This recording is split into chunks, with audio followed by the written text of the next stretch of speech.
Hello and welcome everyone to another exciting session of Platinum Watch. I'm your ever-present Dungeon Master, WatManiac, and we are back at it again with some side stories. This time the gang's all here because we're on our regularly scheduled Sunday session. So what we will be doing tonight is putting the heavy focus on the last group in our cavalcade of solo ops, Tala and Rando, and then we'll be kind of hopefully towards the end of the session popping around a bit and just kind of like establishing how much time is going to pass between everyone's solo missions and the clan wars, get everybody together, and kind of set up the coming conflict. So without further ado, let me go ahead and introduce the real stars of the show, going in no particular order, I guess. Well, in some particular order, starting with the people that are the stars of the show tonight. We have the Hawker Bridge playing Talsoon. We're doing family stuff tonight. Zodiac Zach 19 playing Random Shorm. I have family that's not killing me. I consider this a win. And then joining us as well are the other stars of my show, who, again, we will be hearing from later tonight, or if we, decide to do some intermission stuff, we'll pop around a bit. So we have the dynamic cube duo, Red Beast 13 and Vexital 24, playing Avot Korik and Yusuperic. While you were studying the sword and getting women, I was studying the cube. He's not a very good study. And the man, the myth, the guy who literally blackmailed a bunch of legends into giving him a bunch of really cool stuff, Merrick Gilder, played by Storm Stage 13. So, shit went down, guys. Shit went down. So, as we've been doing in every other thing, I give the group that is at the front and center a chance to recap what happened at the end of the Prison of Memories, where everybody was chilling at the Dawnbreak Keep. So, which one of y'all would like inspiration tonight, Zach or Hawk? I did it last time. I'll let Zach do it this time. Good. Now you have to do the recap. Why would you do this to me? You've been trapped. Because I'm running on 3 hours of sleep. I've been Dosilin. Yes, you have. You've been trappeted. No, sorry, you've been taloned. Okay. You said you wanted Just a recap of what happened last session at Dawnbreak Keep. oh no. Hold on, pull up my notes. So, what ended up happening? You put me on the spot. Why'd you do this? I gotta pull up my notes. I can Rando. help out if you want. Yeah, I will say this: like I can chime in, too. You can get help from other people. Just say what you remember, and people can fill in the gaps. We Thank returned you. back to the keep. So, what happened for Rando is he went to go meet his sister Alicia and Tala, and now their whole goal is they're gonna go meet their other sister. Where she is not in my notes.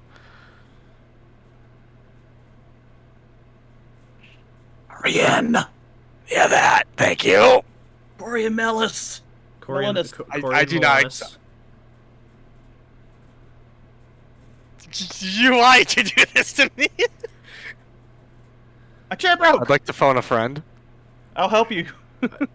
Would someone else Did it like take to for- like to Please, take the recap for the You inspiration? you made the horrible mistake here. We returned so- back to Don. You go, Hawk. Because I actually do have a note. I didn't this go around. I usually do. I think more notes is Tala, I've noticed. But anyway. So when we got back to the keep, we found out. So Merrick basically decided to reveal the eclipse plan to everyone. Tala noted that his father was especially upset over the situation. Avok also decided to reveal himself to Rita. Rita was very upset and left. Then Randa's like, "Hey guys, I know we just saved a god. Let's go kill a god!" Suggesting that we all go kill Baal. Tala and Merrick had a bit of a spat. Then she left, and then Rando took Tala to meet Alicia. They decided, oh, hey, we need to go talk to our pirate sister, Korian Melanis. And Tala picked up a hobby, stoneworking. She's not very good at it yet. She'll get Rita and Avok talked, and she decided she's going to take some personal time to think about things. Merrick, meanwhile, met and tried to touch base with his father, and he also got some updates from R&D, including his tank. Unfortunately, we found out that Tala's baboon will not be allowed to drive the tank, even though that'd be awesome. And then they took us to the demiplane for the Trapid, Avok, and Merrick demiplane. We see that not much has really been touched. Doesn't like Trapid's been there in a while. And then we go to Yuza's demiplane, where Merrick scribes on some equipment, and then we get a very, very heavy, very well done backstory for Yuza. We find out that was it Wintress lady? That's what I have in my notes, the Wintress lady. Intivar Wintress. Yeah, Wintress was having homunculi like Yuza destroyed, and she scried on the guy in the vision and found out he was actually the one who saved her and is now going to try and save him. Also, Avok messaged his pocket of all-seeing eyes thing, and Janus told him they would find a guy. Apparently they were very excited at the possibility of finding this person. And I think that's the last thing I have written. Okay. Oh, also, Tala reiterated that she wants to do the whole Clan Wars thing so she can get the Holy Avenger, because she doesn't like leaving debts unturned and all that crap. Yeah, for sure. And I also remember that specifically with Clan Wars, there was just like a diplomatic mission y'all had to run. Yeah. But anyway, yeah, you go ahead and take inspiration, and you know what? I'll give it to you as well, Zach. Even though I do not deserve it. I do. It was not a family thing, damn it. Tala. It was a group effort. Also, this I will keep this and remember this for later. If what? I will remember. I will remember that Zach forgets, and I will use this against him. I want to make it clear, just because I'm here does not mean I'm listening to what other people are doing, because then it feels like I'm metagaming. You're not metagaming unless you use what you learned for evil. Yeah. Like, Tala has no idea what Yuza saw in her vision. She is completely blank on that. I know, but I'm very rando-y when it comes to my, like, involvement. Fair enough. Anyway, so we pick up as you all arrive in the Khefran Islands.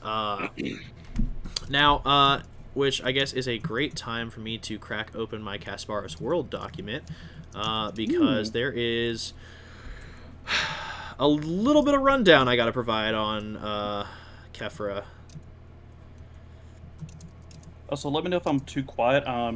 I haven't actually sat in a comfortable chair all day because of moving, so my chair kind of broke, so I'm leaning back a bit. So it might sound distant. Did I put it in? I might have put it in a different document. Hold on. This is okay. I always lose all the things that I work on because I forget where I put stuff, and that's okay. It just happens. It'd be like that. You know, I was thinking we kind of do naturally have the Tala and Rando dynamic. We do. Because Tala legit has a notebook that she writes everything down in. You know what we should do next campaign? We should have like a group Google Doc for notes. That'd be really useful. We did! We did. What happened to it? Because I actually looked in it. One of the twins had it. What? And then I stopped looking because I forgot about it. I had a Google Doc? This was right after all the Malcolm stuff because everything got so confusing. Oh, So, one of y'all was like, okay, we're like, I think it might have been Red because at the time we were all joking about how Red was taking such good notes, and the rest of us were like, we don't remember our names. Right, I'm sorry, but I got throw you on the book. Yeah, right, I got throw you under the bus. That's a very Red Beast thing. Yeah. I need it tonight. It's been a week. Okay, so I technically have it now. The specifics are a bit outdated because it looks like I accidentally deleted my information on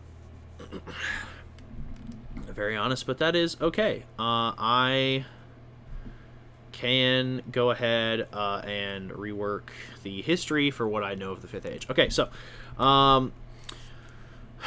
so they inhabited initially during the Third Age, when empires and kingdoms started expanding their reach and influence. Those that were discontented with the ways and operations of many of these kingdoms, who had been prior sailors in the Navy, as well as various other occupations that involved maritime trade, banded together on the islands of Khefra, which were a series of port islands not too far off the northern coast of Varianis. And quickly established itself as a pirate kingdom, raiding the nearby empires of Volta and Varianis, as well as causing issues for the Imperium of Cragseed at the time, due to the general nature of the individuals that called Khefra home. It was a historic gathering place for pirates over the various ages and served as a center of operations for the Pirate King Dosilin during the Fourth Age, which was a very short-lived regency, I would like to add, before he was unceremoniously, or ceremoniously, depending on who you ask, usurped by his daughter Korian Melanis, who serves as the current Pirate Queen, and she has taken hold of what used to be a old guard tower known as Akthios Tower. It used to serve as a kind of used to be a lighthouse as well as a guard fortification, but she since kind of remodeled the tower and has equipped it with a wide variety of guns and battlements to go ahead and make it very clear that this is her castle that reigns over Khefra.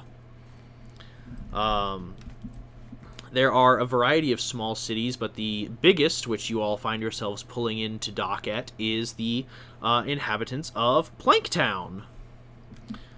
As Tala and Rando, as well as Alicia, pull into Planktown on a ship, which docks against the very rickety and very unstable docks of Planktown, you can already smell the scent of gunpowder, salt air, and rum. Oh, boy. I recognize two of these three smells. Yeah. Yeah. Alicia's just like, well, this is colorful. And as the gangplank descends and you all look down at the ramp, the one thing that surprises you is that there is already a detachment waiting for you all at the dock, carrying a poorly written sign that just says Dosilins, but one of the S's is backwards and the N is upside down, so it looks like a U.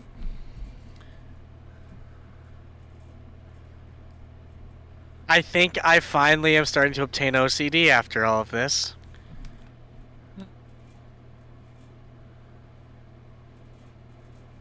Well, we can, since it's not spelled right, we can pretend it's not us, since neither of us go through that name anyway. I mean, if you all would like to sneak off the ship, I will ask you make me a stealth check, as these guys are very intently looking around for people that are supposed to be there.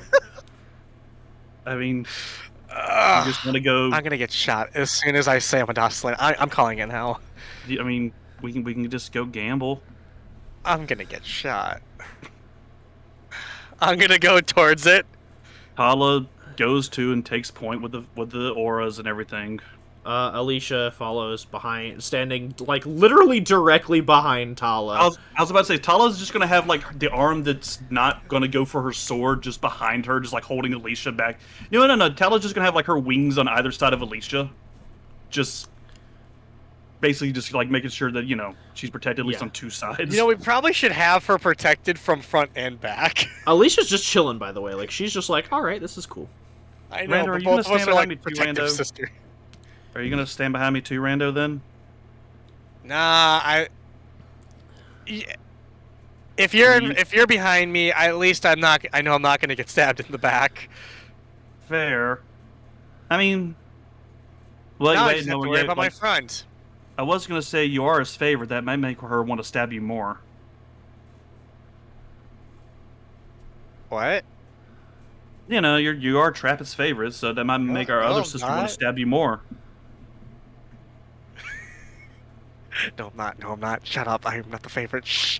He killed one of us for Shut you. up! Shut up! I'm not the favorite! Alicia's just like, listen, we could have this argument on the docks and draw more suspicion to ourselves, or we could go down the gangplank and find out what they want, and if they're going to kill us, I can guarantee they will not live through Tala. Fair. I appreciate that. Also, I thought we were, like, just bantering as we were walking. I mean, it's not a long gangplank. We're walking very slowly. That's what I'm saying, is like, that's why Alicia's just like, hey, maybe we should hurry up. Yeah, so I'm gonna start moving a little faster. Be like, Bye, Rando. okay, bye. As you walk down, there are 4 people there, one person holding the sign. He has got a scruffy gray beard, a very clearly wooden eye, and his other eye is also not looking in the right direction. It seems he's got like a little bit of a lazy eye. So he just like approaches you and he goes, like, he just, well, I should say, he approaches the general shape of you, and is just like, greetings there, sir. Are you perhaps yon Dosilin that I be waiting for? Yep, I'm one of them.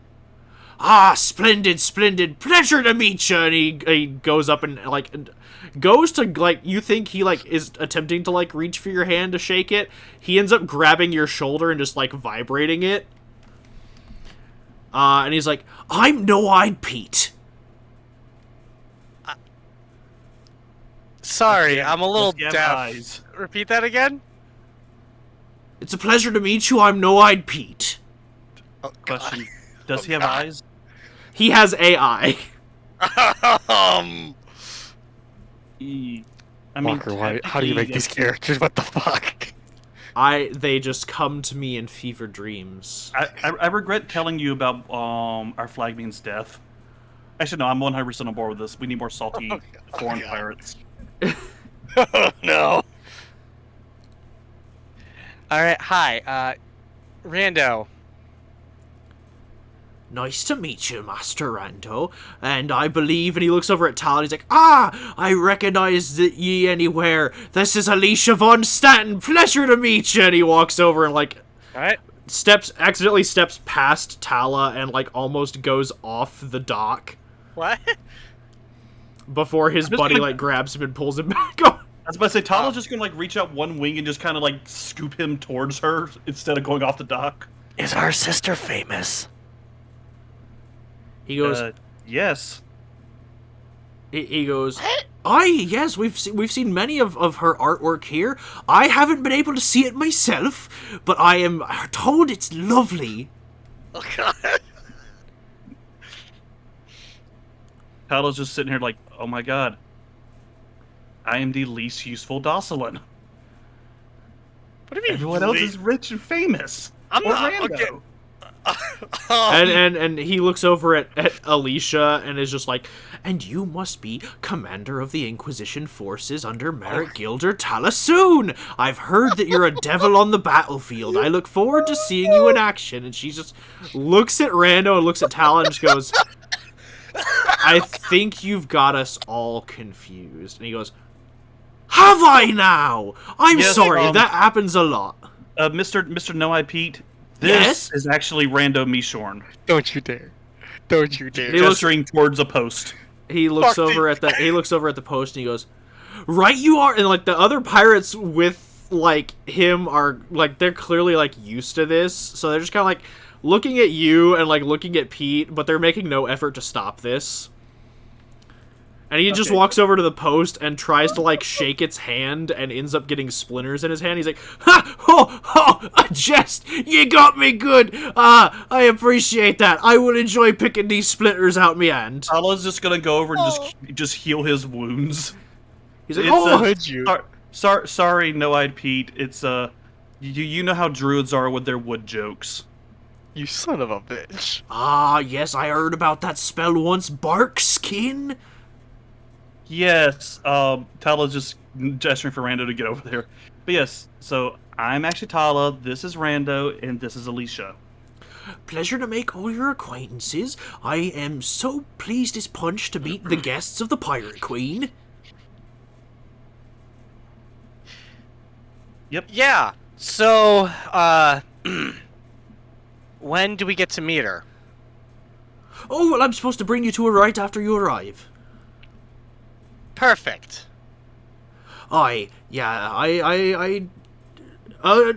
Jeffrey, Bungo, Tom, and Tom's like, it's Tim. You know what? That's fine. Yes. Oh no. Yes, Lieutenant Pete.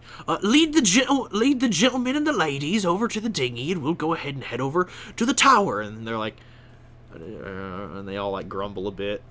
And he's just like, chop chop, you scurvy dogs, or I'll flay your hides. And they snap to it a little faster. And he's just like, well then, welcome to the Khefran Islands. Can I interest you in a punch? You know what? Wait, did he say in a punch? He said A punch. offer you a punch. Like the drink. I'm assuming the drink. Tala's making no such assumptions. As soon as you say, I assume the drink, he's just like, of course! Of course! I'm gonna. Can I roll insight on this? Yeah, absolutely. Fuck. That's no bueno.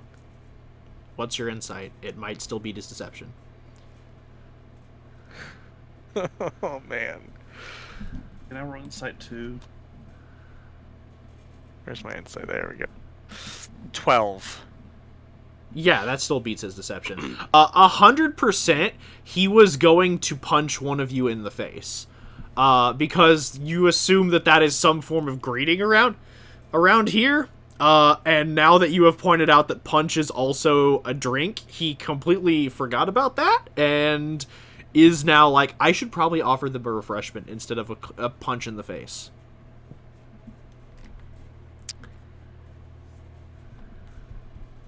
I'll take whatever you give me. Please do not stab my brother. Oh, I would not dream of stabbing a guest of the Pirate Queen. No, here's your punch, lad. And he walks over to like a barrel that is like that they had brought with them in the dinghy, and he scoops out like a ladle of like some kind of red fluid and just pours it into like a half-cracked coconut, and offers one to each of you. Nice. I'd like to inspect it first, and then if it's good, I'll drink it. Okay. How do you inspect it? Well, I'm assuming I'm gonna like sniff it, make sure it's, if it's alcoholic, what kind of like alcohol is it? It is the alcohol in question is a combination of grain alcohol, fruit liqueur, and rum. Okay. Rando's very paranoid. You should know this. Tala will take a sip for Rando. Tala, you partied with the Nachtjager. This is some strong shit. Like, this is equivalent to something that he would serve at one of his parties. Since This Tala is doesn't not drink- balanced well. Since Tala doesn't drink ever, should she roll or I'll need a something? con save, yeah. Okay, I'm like, wait, Tala doesn't drink, so Tala's Rando had drinks. like communion wine, and that's like the extent of her. Yeah. her I mean, like, alcoholic the experience. Rando drinks cold some. the cold of soon they get fucked. Tala's kind of more conservative than the rest of her church. Well, it's different. Just like with any other modern organized religion, there's different factions. So there's some parts of students like church that absolutely get fucked up and have like, you know, parties and orgies, and then there's Tala's church that's like love and peace, and we're not going to, you know, dine on pleasures of the flesh. I mean, they did say that Tala was a little too uptight. Also, so counting my 4 mod for my con save, that's a 5. What? Yeah, Tala got. That Dosilin. So this is not going to be immediate, but I will go ahead and let you know now. Tala turn. This is not going to be immediate because again, this was like a sip, but I will say on the boat ride over that it will start to kick in. I imagine, like, just out of politeness, she probably drank the whole thing, just like nodding and smiling, like, yeah, okay. Sip. This is. Yeah, Sip. Sip. This is, Yeah, I will say this that is what like, alcohol tastes like. it is sweet, but it goes down like fire and sin. Like, it is strong. I want to make this very clear. When I noticed that she's starting to get a little too rowdy, I'm gonna give her a warning. Okay. Huh? I'm gonna give her a warning to tone it down. Okay. By the way, Alicia is just like sipping on it. Like she's just, you know, like like someone who's been to a party before is just like, oh, I mean, she's also an artist, so. Yeah. Wow, it's almost like she's used to this. Oh my god, is this what we would be like if we were socialized, Rando? Excuse me? No, I was making a joke out of character. No, Like, I was going knowing in what- character. Her, like, Tala just sees, like, oh my god, are we just supposed to just sip on it? Is this what it was like if we were raised by normal people? Rando. Sipping. Yo, what? Rando also sipping it, huh? I need to get out more. No Eyed Peach is like, all right, the dinghy's ready. And yeah, as Great. they start to like row you over to the tower, I'd say about halfway through with like the rocking and the bobbing and stuff like that, you notice both Rando and Alicia, and I guess Tala too, because it's happening to Tala. Tala is swaying a little more with the dinghy than the rest of you. God, I meant to ask, like, when we saw the dinghy, am I still in my full armor? I mean, yes, but these are strong pirate men. Okay, cool. These are men of the sea who have to do this for a living, like, all the time. Like, they are used to carrying, like, boatloads of treasure on dinghies like this. Like, having someone in metal armor is, like, just a workout. No, I'm just thinking on the off chance that Tala falls overboard for some reason. That's a bold assumption that I'll let you drown. Oh yeah, you can literally turn into water now. I can turn into water, I can turn you into a fish. He can turn himself into a whale and just eat you like the fucking Pinocchio. Or Beast Boy. Yeah. Anyway. I have a laundry list of things to prevent you from dying. It does not take you all long to arrive at the tower. I will say it probably is going to take y'all a while to get up it, just because... Tala? Mm-hmm. Fair. Unless you want to try flying. That's a terrible idea. If you want to go for that FUI. I mean, Tala's never done that. We'll play it safe. Why am I the responsible one? You let her drink.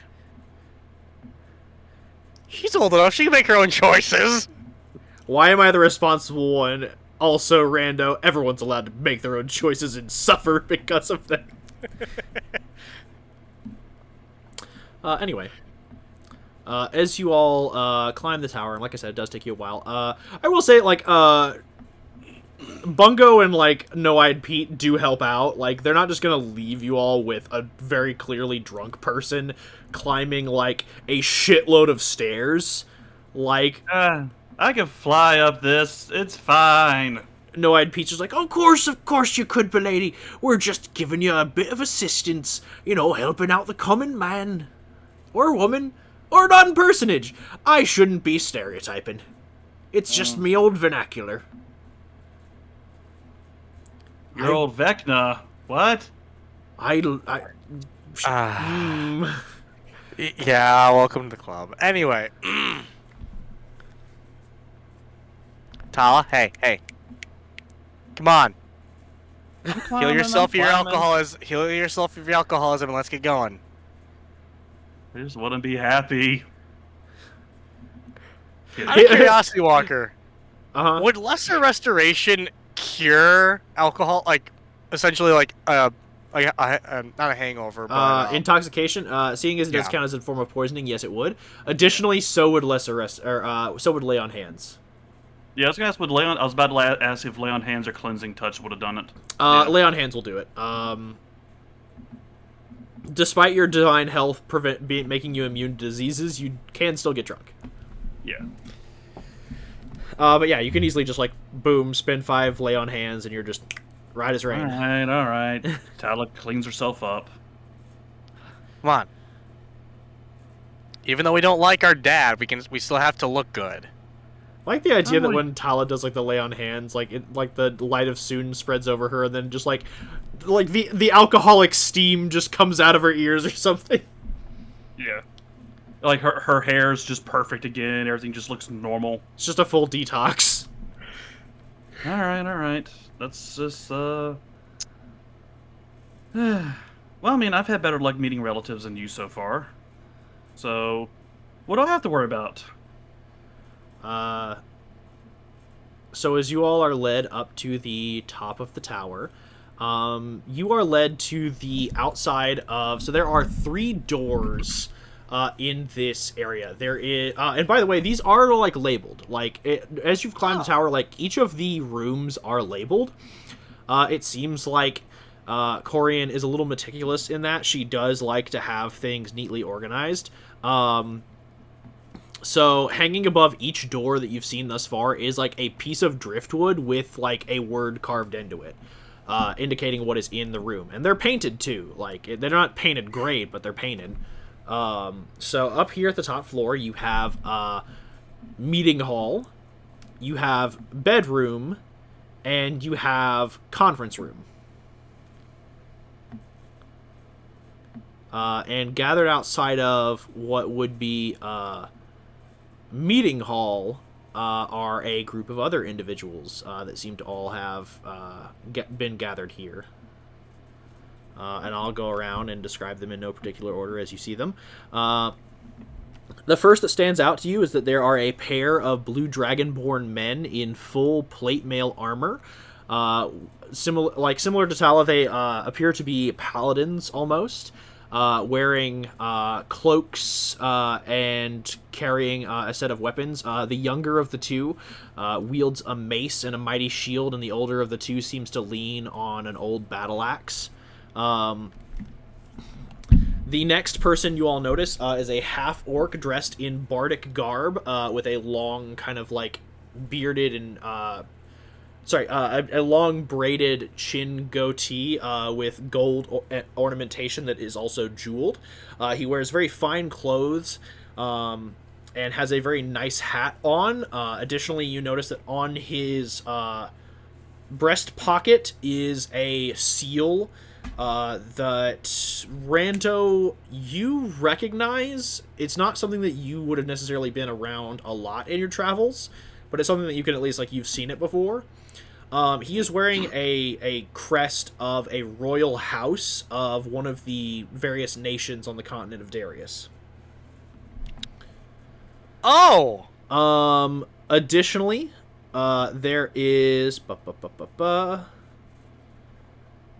a tiefling man who is wearing a button-down shirt and a vest. He has tattoos all along both his arms of a variety of different things. He's got like a little tiny scruff beard, and his hair's kind of like shaved down on the side, so it kind of gives him like that little fedora cut almost. He's wearing some trousers and a rapier, and he's got some nice like boots on. And he seems to kind of like be flipping a coin over his fingers over and over again as like a dexterity exercise. Great. Another. You see a elven woman who is sitting down. She is wearing long, flowing, almost like lace and ribbon-like red dress that is exposing a lot of skin.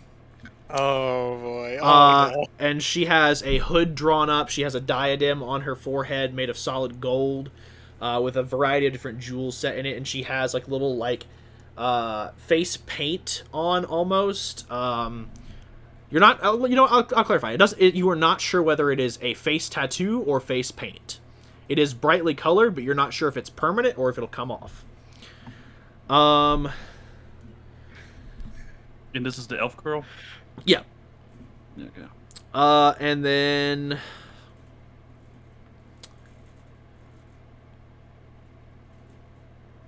yeah, that's everybody. Tala's been doing some research on Trappit and everybody for years. Would she recognize any of these people? You would know of 3. Okay. I would say you know about the elf girl. That is Lilysandra Alvion, his daughter that he had when he formed a cult, who became the head of it, turned it kind of like a,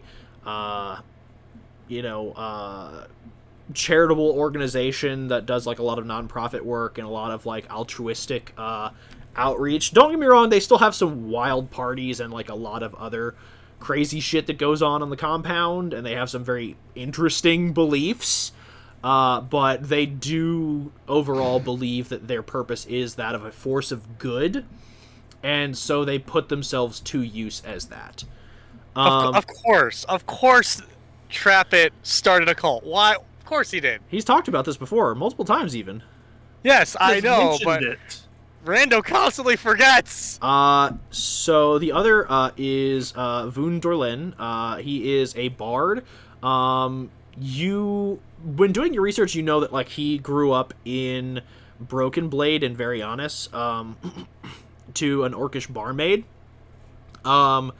So to kind of like you've kind of kept a little bit of progress on him over the years, but like obviously keeping track of him, like him like moving around a lot, you kind of lost track of him over the years. So the fact that he is like here now in like fine clothes wearing the royal seal of some place is like news to you. And last but not least, you see Barian Tekrin, who is you don't know much about his mom. You just know that like he kind of popped up a few years ago, and has a lifespan that is a lot longer than any tiefling should have. You also do know that he is, outside of Kino, probably the most like Trappit as far as like magical aptitude, as he is also a shadow sorcerer. However, you know that like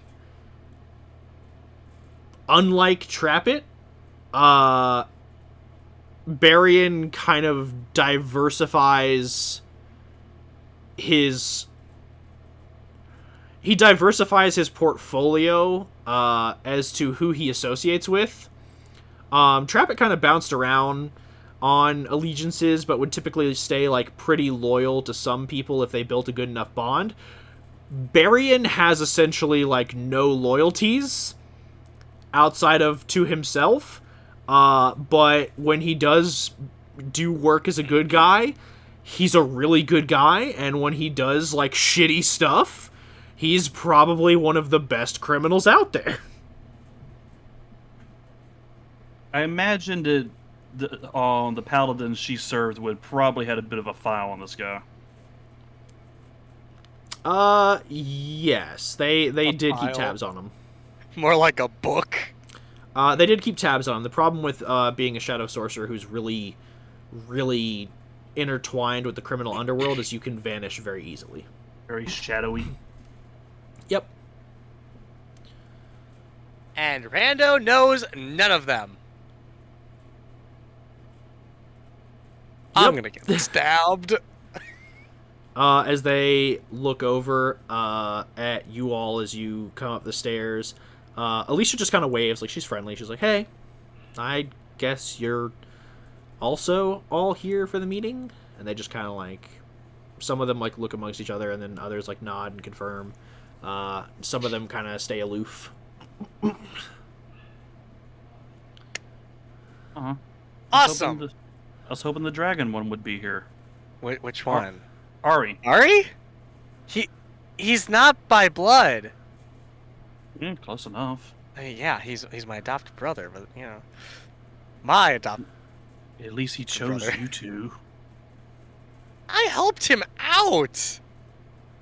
No, she was talking about on Trap choosing you two. She's trying your jabs in at random. As you do that, Alicia's like, Tala, we've talked about this. This is called projection. It's when we feel something negative about ourselves, we decide to let it outwards and focus it on negative things that we don't necessarily express outwardly. You remember, like, Ari and Rando may have had more FaceTime with Dad, but that doesn't necessarily mean it was always good. And, you know, we don't know the extent of their relationship. Rather than make assumptions, we should wait for confirmation. Ari gets the house, though. Ari gets the house that I literally built for him. Well, I thought Ari was still at the Dosilin estate. No, he's moved a long time ago. Oh, okay. He's living with Rando's mom. Oh, gotcha. Yeah. Gotcha. Sorry, I need to update my notes. Yeah, no. Ari literally lives in the house I built. Yeah. I'm doing this mainly just to fuck with you. Yeah, no. Anyway, so out of curiosity for all of you guys, gesturing for the group, what's everyone's like age order of sibling like for us? Oh, I actually know this one a little bit, I think. Based on... as you say age order, the older dragonborn knight steps forward and is just like, I am Begamin Rumpalin, Seeker of Justice, God Imperious of the Eternal Empire, Lord of the Winding Mountain, Knight Errant of Split Helm, and Keeper of the Hidden Place.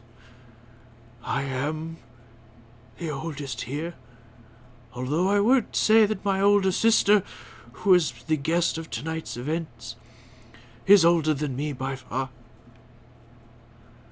And this is my grandson! And he gestures to the younger knight next to him. And he's like, I am Alturius, Blue Scale. I have yet to earn as many titles as my distinguished grandfather, but I guess you are all my aunts and uncles. It is a pleasure to meet you. I have a question, Walker. Yeah. Is he older than Tala? He is probably the same. Like the grandson? Because Probably the same age. Tala's about 19 or 20. Probably this. I'd say he's 21. He's like maybe a year or two older than you. He's not that much older than you.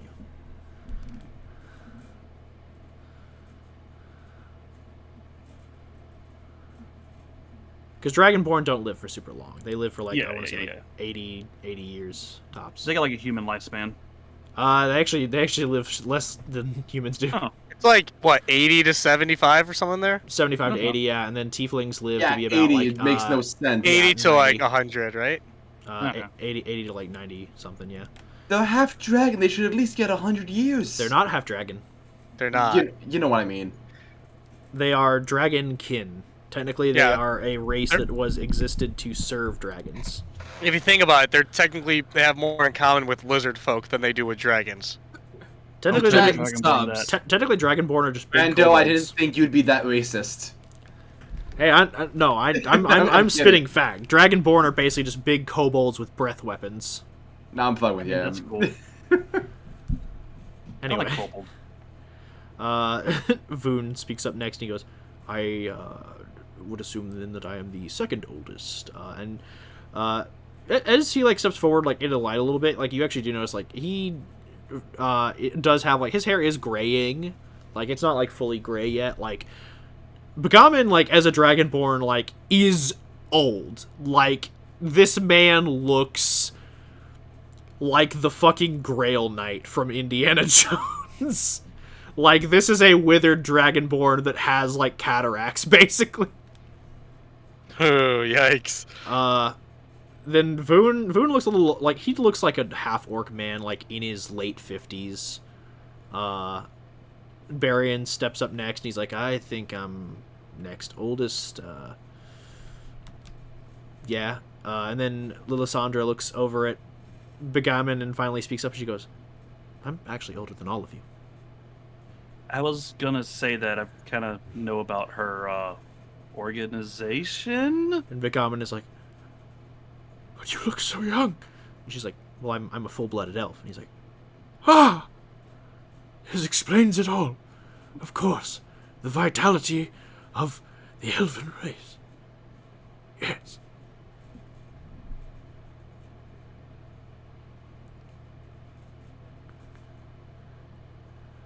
Tala is low-key worried this guy's gonna die mid-meeting.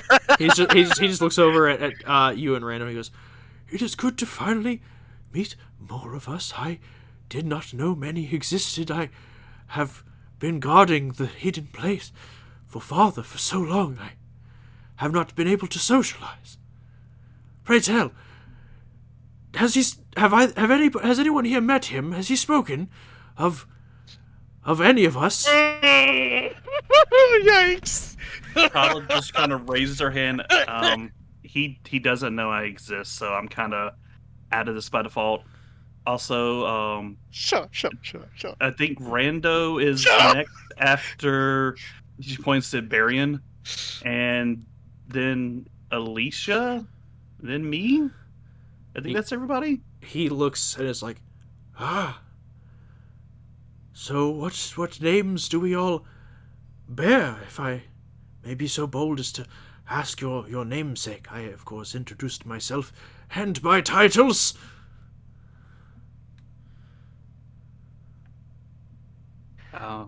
I guess that's me.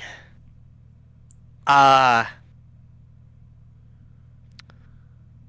am Rando Mishorm with the title, a few titles. And a few titles, Begamin, like, perks up. He's just like, oh, titles?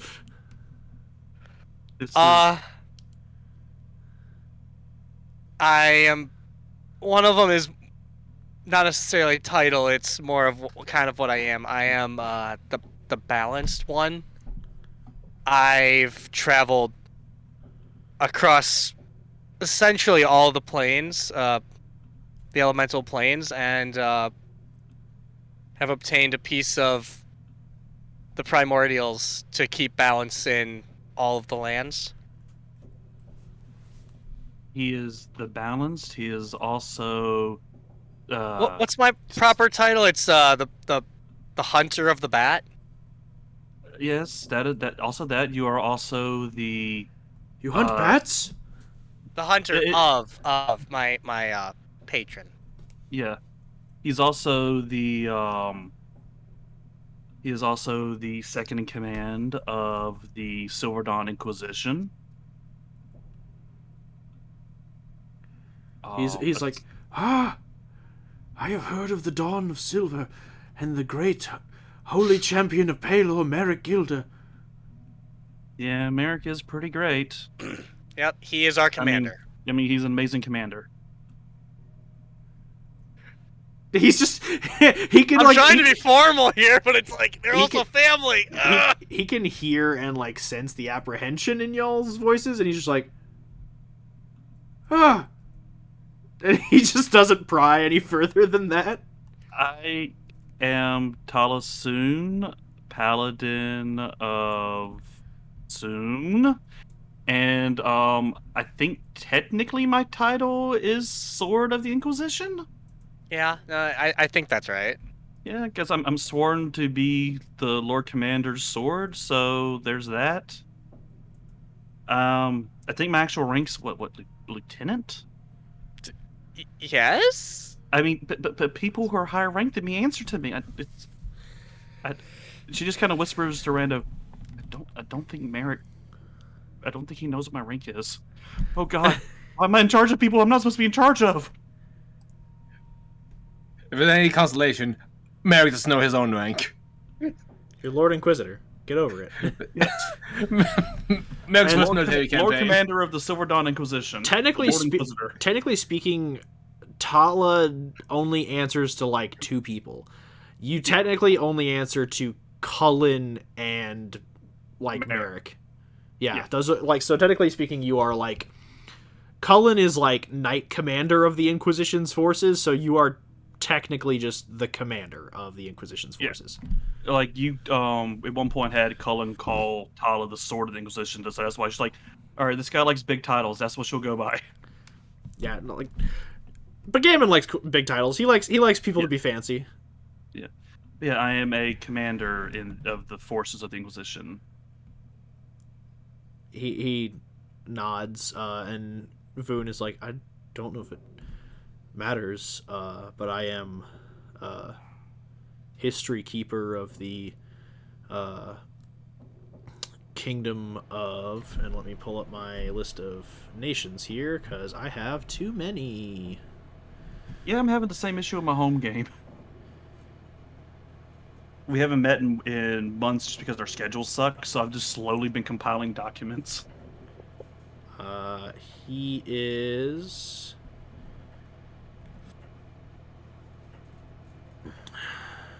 history keeper of Leon Shea. Here we go. Just had to do a little digging.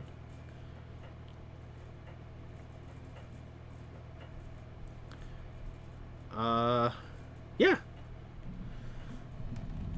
No one else seems to offer titles.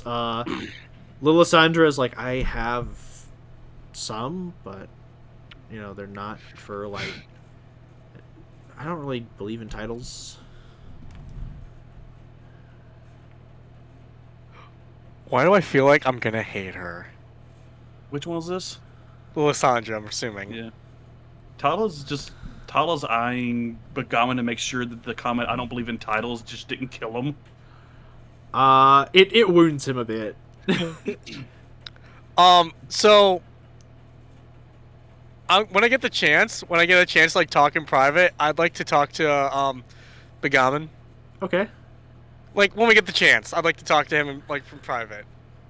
Yeah, I mean, like, you all are basically just like outside this meeting hall, and like Bungo has left. No-Eyed Pete walked in through the doors a while ago, but he's been gone for like, I'd say maybe like 5-10 minutes,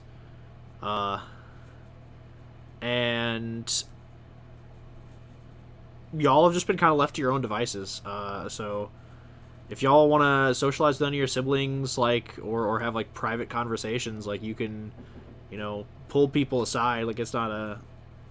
I literally built this arc just for y'all to be able to like meet some of your siblings, interact with them, and also to kind of like have some fun pirate fun and meet people that talk in an archaic vernacular and drink rum. Like, this was literally just my pirate arc. All right, and what's Begawan? What's his grandson's name again? God, I said Archaeus? it. Archaeus, yeah. It was Archaeus Bluescale, I believe is what his name is. Yeah. There it is. Archaeus, yeah.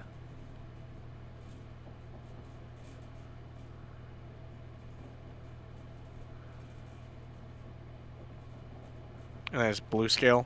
Yeah, just Bluescale. Okay.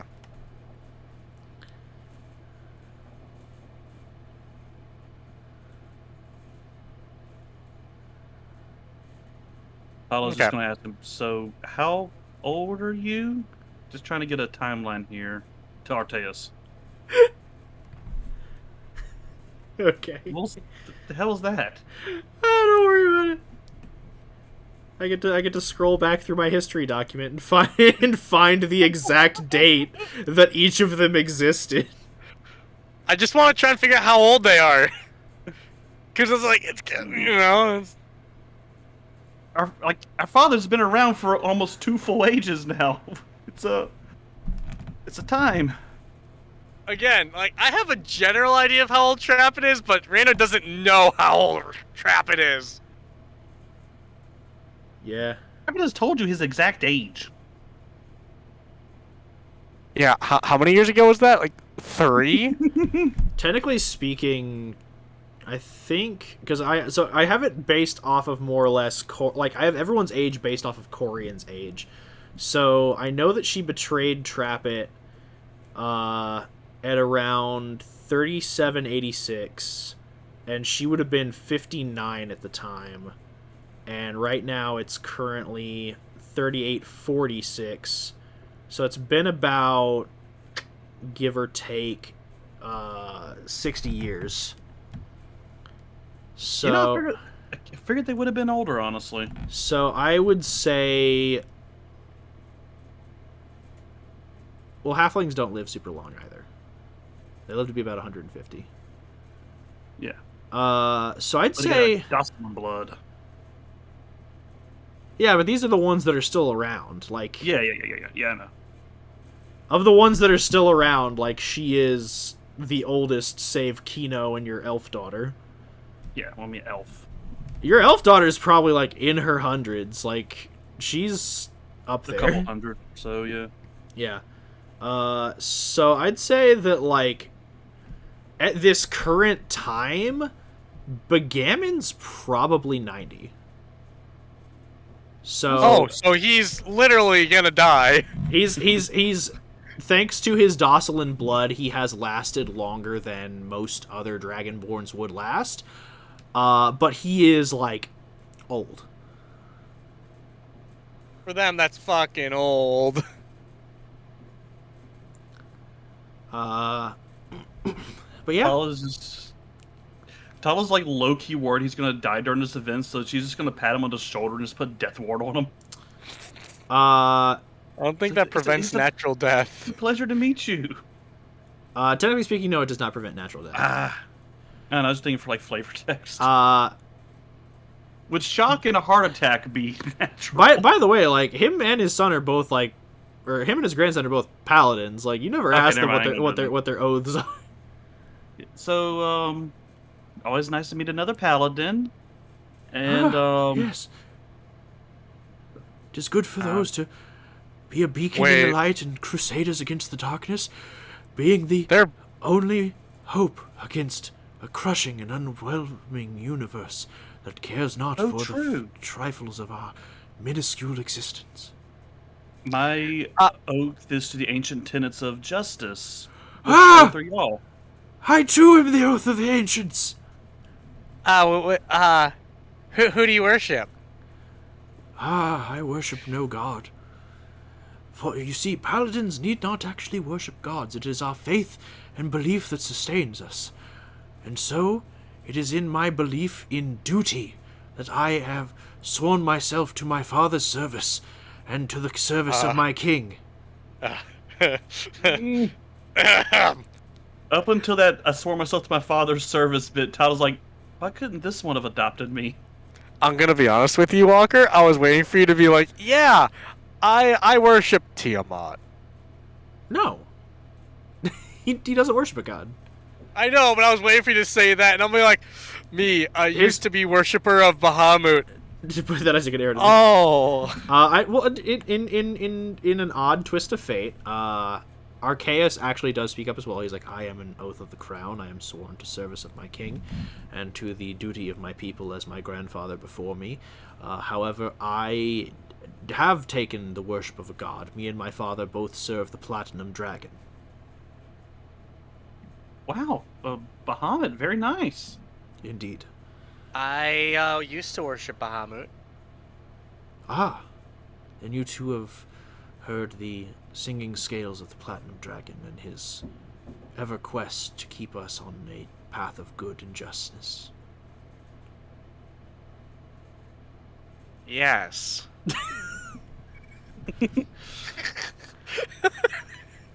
Tala's just like, are there like concessions?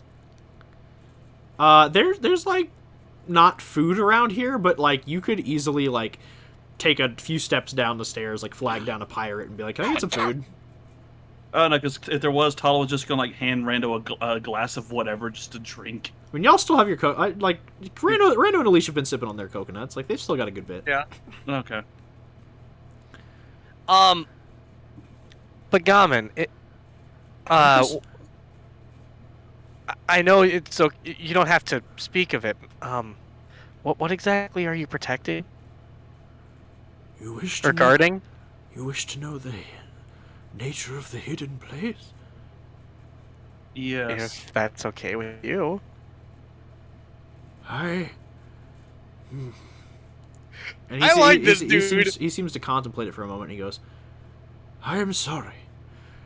Although you are of blood of me, and you share the father that we share, I have been sworn to secrecy by said father against disclosing the nature of the hidden place and the purpose it serves for his ambitions.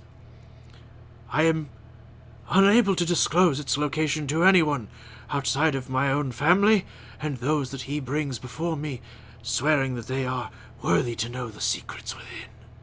Okay, what if I just go ask him and he tells me? "You can speak to our father." Oh shit! Tala is just getting more and more horrified at Trappin as this goes on.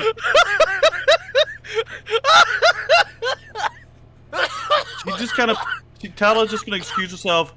No, I'd Pete. Can I get another drink? He's just like, "Another drink? Sure thing, miss. I'll go ahead and grab one right away. Would you like another punch, or do you want something a little more mild?" Tala just looks back at this scene. Another I'll punch, take make it something a double. heavier! A punch and make it a double for my brother. "Ah, I'll go ahead and get him a cannon blast." And he runs down the stairs and then trips and falls down the stairs, but gets back up and keeps running.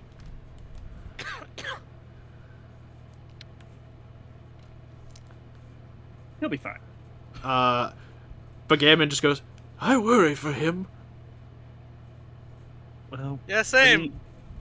Mm, What have I done? Tala's just, she can't look Bagaman in the eye. He's just, you don't have to. He's just looking Rando in the eyes. Oh god! He's just like, Tala's So- thinking like, wow, I never met my father. At least I don't worship him. I mean, if you wish to reach out to him and speak with him about the hidden place, I am certain that he might be able to disclose its location and its secrets to you. And if he okays it, I shall lead you there myself. And if perhaps he wishes to visit as well, that would be nice. Oh, this poor guy. Hawk, what did you do? I do not require the approval of our father, but it is nice for them to drop in and visit every once in a while. Last time he checked in, I had but a young child, and now I have a grandson. I'm doing the mental math. The last time he would have seen Trappin would have been right before Trappin met Rando's mom. Yeah. Got distracted by new pussy. Don't get distracted by making sure Rando doesn't die. No. So he's just like, it's been a while for me. Have either of you spoken to our father? I haven't spoken to him in a while. You literally keep saying that you have never met him. I am so sorry, Miss Tala. I do not keep meaning to put you out in the wind. You're fine. You're fine, sir. This is a lot for everybody. How well did you know our father? Ah, I knew him when he was a knight in the service of the kingdom of Split Helm. As I was but a young boy growing up, and was proud of my father, I too pursued the knight's path. And after a certain period of time, he tasked me with protecting the hidden place, as he said that he had to pursue a new mission of great importance to the kingdom. And that was the last time I ever saw him. Until you had a son. No, that was the last time I ever saw him. The son had already been born. Okay. We served together in many a battle, him being one of the greatest mage knights that Splithelm has ever known. Although he was not a wizard, his abilities gave him unique prowess on the battlefield that was greatly revered. I was proud to serve at his side as his shield and sword. I don't have the courage. I can't tell him. I can't tell him. Tala just gives Rando dagger eyes. Don't. Tala just glares at Rando like, don't. He's gonna die soon anyway. Tala just just glaring at Rando, just if your grandson allows, after you pass, I could. After I what? Protect the. Tala just chokes on her drink. I could assist in guarding whatever it is that you wish for 50 years. He just looks at you and he goes, "You are not clearly versed on your paladin oaths, and I do not hold that against you. Amidst some members of the Oath of Ancients, there is a path to everlasting life. But it is not for everyone, and not all members of the Oath of Ancients take this creed. But for those that swear themselves to the Undying Sentinel, they make a vow to themselves that should it ever break, their lives would be forfeit." Oh my God! He looks you dead in the eyes and he goes, "I shall never die so long as my vow is upheld. I can live for ages untold at the peak of my physical abilities. Believe me, I may look like an old man, but I can still teach you a thing or two if it came down to blows. Not that I would fight a member of my brotherhood, that seems like it would be a bit beneath me. But I don't know if you ever decide to try and break into the hidden place without father's permission. I would probably have to kill you." Understandable. "Yes, of course." Rando, just drop it. Yeah. So anyway. "Yes." What is your You said you have a grandson now. Well, "Yes." Well, what about your son? I'm assuming son. "Ah, yes." And he reaches into like the breastplate of his armor and pulls out like a leather wallet and unfolds it, and there's just tons of pictures in it. He's like, "This is my son, Archaeus' father, Somnus, and this is his brother, Tiberius, this is his sister, Soranson, and this is my other son, Frederick. And these are their children, and their wives, and husbands. I have lived a very long life, and I continue to expect to live such. And I shall look forward to adding more space to... Honestly, the wallet's getting a little small now, so I might have to upgrade to a scrapbook." I'm gonna put my hand on his shoulder, look him in the eye, and say, "You know what? I'm proud of you."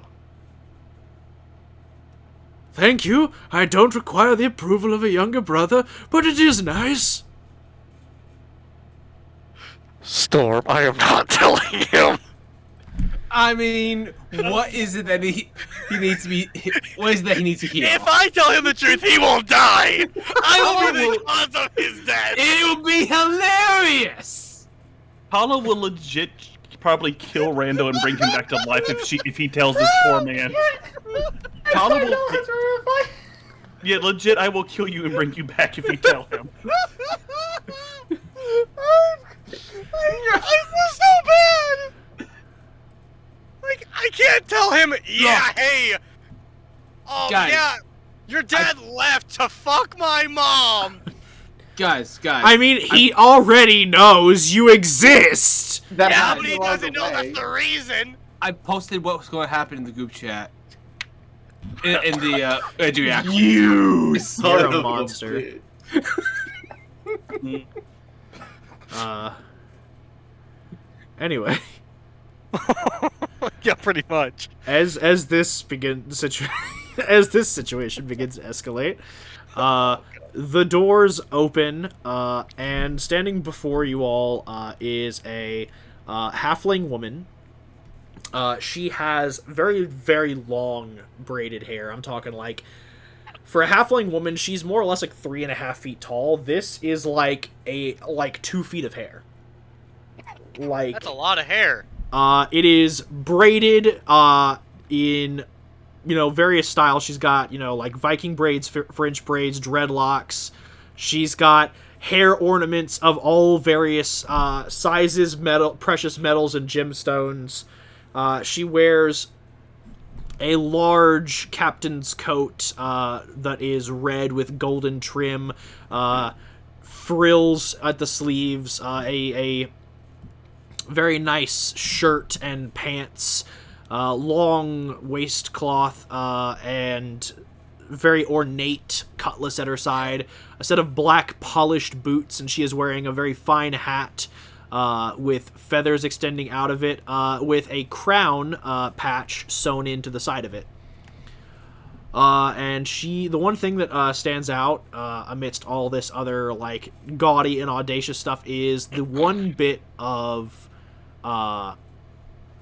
her repartee that is not brand new or of the finest thread, and that is that she wears an old worn black leather eye patch over her left eye where a long scar can be seen. God, is this the Trapid equivalent of the Avengers? And she looks over at y'all and she goes, "Right, well, fucking siblings, welcome to my castle, as it be. And thank you all for arriving on such timely summons. I appreciate promptness, if nothing else. Come in. I don't have all day, and we have a lot to discuss.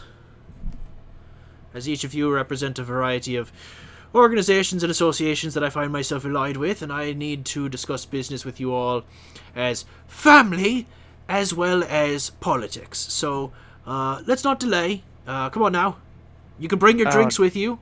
Actually, no. and she like snaps. She's like, "No, I'd Pete. And he's like, "Right, mistress." And she's like, "Go ahead and bring a round of." And she looks over. She sees that Rando's drinking a cannon blast. She's like, "A round of cannon blasts for everyone." And he's like, "Oh, absolutely, my queen. I shall do just that." And he goes running down the stairs, trips again, falls down the stairs, and gets back up, and then goes running. She goes, "That man is nothing if not formidable and unkillable. Right, It inside." sounds like you tried. Oh, I'm always just impressed. Okay. If Also, it hasn't been noted by any of you all yet, No-Eyed Pete isn't necessarily the sharpest cutlass in my armory. Noted. And yet he's the second in command, I'm assuming? He is a member of my command. Paula Okay, just okay. kind of looks around like, really? Yeah, I'm just guessing. I don't know. Walker. Is the cannon blast is stronger than what Tala had earlier? Was she have to roll for that too? I'm gonna go ahead and get you to roll for your second punch. Oh, right. And God. yes, a cannon blast is stronger than what you have right now. Granted, I will say you don't have to drink. Okay, the cannon blast is a 14, by the way. For the punch, you mean? Yeah, to punch. Sorry. Yeah, you're fine. You can sip on it comfortably without getting like drunk. Okay, cool. I'm gonna prep one of my weapons. I'm just gonna make that very clear now. My rope of entanglement is prepped in case anyone tries to make a move at me. Okay. Do you tell Tala? No. Oh. in case I need to entangle her before she ends up actually killing one of our siblings. Part of Why would she kill one of the anyone attacks siblings? him. She's not you. Or Kino. In all fairness, I have not actively tried to kill any of our siblings Fair. Yeah. or family in general. Looking at Tala again on that one. Alright, Alicia, I'm starting to pick up what you mean about projection. She looks over at Rando and goes, Rando, I feel like you're projecting some deep-seated mental trauma at Tala that she is not the cause of. Maybe you might just want to ease back a bit on that. I am just paranoid of everyone making a move on someone. I mean, I haven't done anything to warrant your distrust, and I think the fact that you project said paranoia onto me is a little disconcerting. Alicia, you are the least threatening one here, I'm gonna be honest. That's mildly condescending, Rando. That is very condescending, Rando. But understandable. You know me as an artist, and assume that all I would be capable of doing is painting a picture at an enemy. I assure you, I have a wide variety of skills that do make me useful in other areas outside of the identification of art and architecture, as well as the creation of art and architecture. I love and hate that fact that what you just did.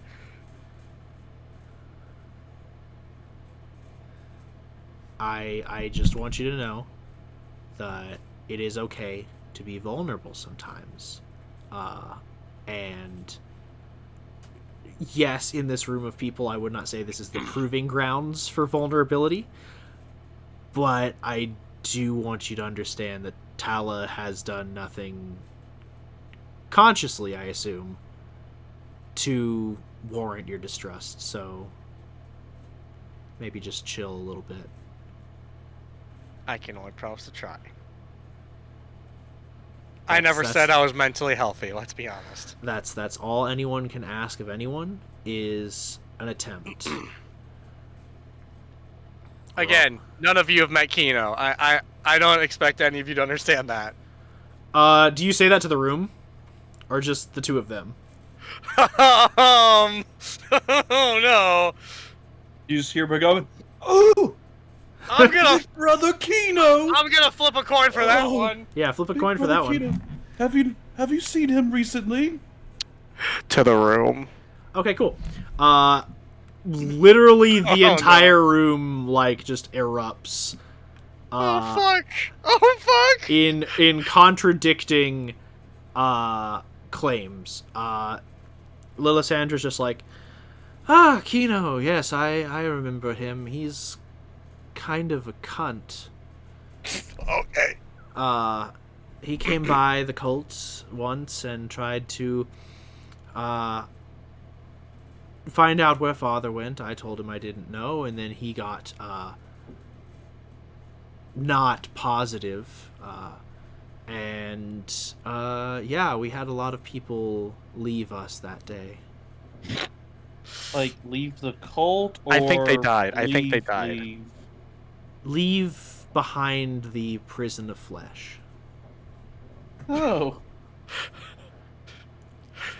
Okay. Korian's just like, oh, I've met the whelp. He's... Threatening's not necessarily the word I'd use. Probably obsessive. Bagamon's like, yes, I would agree on obsessive. He once tried to find father and discover the location of the hidden place, and I sent him packing with one less arm that day. He had 2 arms when I met him, right? Yeah. Okay. Voon's just like, I've never met him, but I've heard his stories. He doesn't sound like a nice guy. And then Barian speaks up. I tried to kill him once. He sucks. Okay, so everybody's met him and have had negative thoughts. Cool. Okay. Voon's like, I wanted to be clear. I actually have no opinion I just heard that his stories are bad. I've never gotten a chance to get his story, so I don't know how to feel about him. I mean, he's my brother, that's cool, but he's also, like, a lot of really bad legends are kind of told about him, so that's not cool. Rando is now debating if he should tell everyone the truth about him. Well, good news and bad news. No, let's continue. Tala just looks at Rando. No, we're good. Anyway, family meeting, right? Tala's still staring at Rando. I'm not saying shit. Alicia just speaks up, he's dead. And everyone's like, Yeah, oh, dead. thank God. Just like... I'm not saying shit. Everyone's just like, oh, thank God. And Bagamnon's like, yes, good. Fuck that guy. So, do we tell them the other part of it, Rando? No. It seems like there's a lot of information that's being kept by the two of you, and it feels a little condescending, if I'm being honest. The Okay. fact that Okay, you all are fine, keepers of fine, the hidden fine. knowledge. Fine. Um, I'll say it. Okay. I don't like Here's lies. what happened.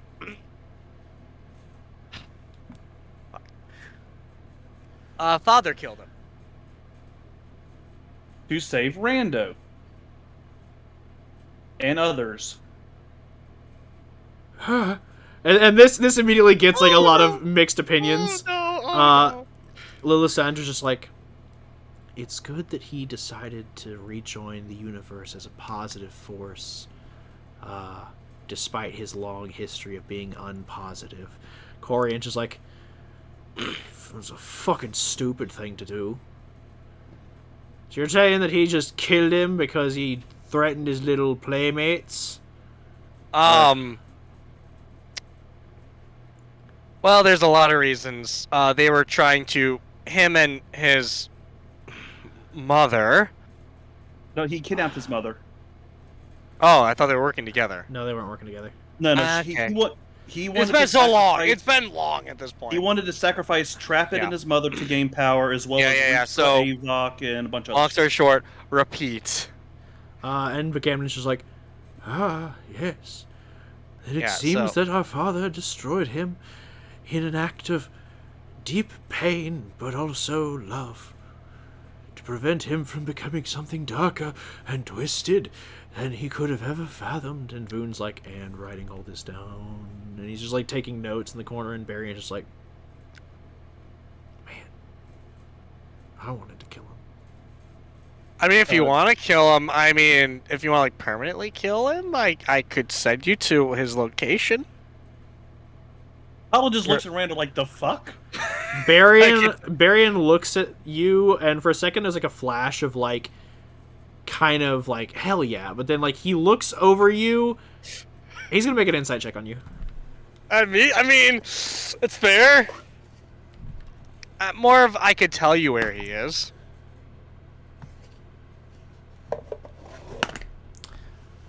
Do you want Then Barian to gets all- do you want to make this a persuasion or a deception check, Rando? I mean, either or, it's a 0. Fair enough. That's a 10. Cool. He looks at you and realizes that, like, whatever information you have, it's going to be potentially hazardous for him, and he's just like, I'm good. Fair. Just imagine the whole Dosilin family gaining up on Ball. That'd be phenomenal. I love the thought of this. Yep. Tala is going to give like her non-classified notes on the Kino thing to Vaughn. Like these might help a little bit. He's like, yes, awesome. It's hard to keep track of. I write everything down. Oh, no, so do I. You gotta tell a good story, and make sure that it's, people think that writing songs is, like, easy. It's not. You have to really know the content material, then you gotta, create the lyrical rhyme scheme, set it to music. It's a whole thing, but, yeah. I feel like I like Vaughn, but I'm not sure. Tala likes him so far. And Korian's like, right, to He's soothing. business, then. So a bunch of dickheads from Cragseed have lately been deploying their navy along my shores and my waters, and it's been kind of a pain in my ass. So, what I propose here is that you all reach out to your respective leaders and people that you work for. So for Begamin, you represent some of the members of Split Helm, which, if I remember correctly, is now part of the United Republic. And he's like, yes, we have recently had a change in governance. And she's like, right. And then Voon, you represent the Elvish allegiance of Darius. And he's like, kinda? And she goes, Barian. He goes, you already know my allegiance. And she's like, aye. She goes, Lilissandra. And she goes, I represent a force of good on the whole of the world. And she's like, right, but you operate out of Varianus. And she goes,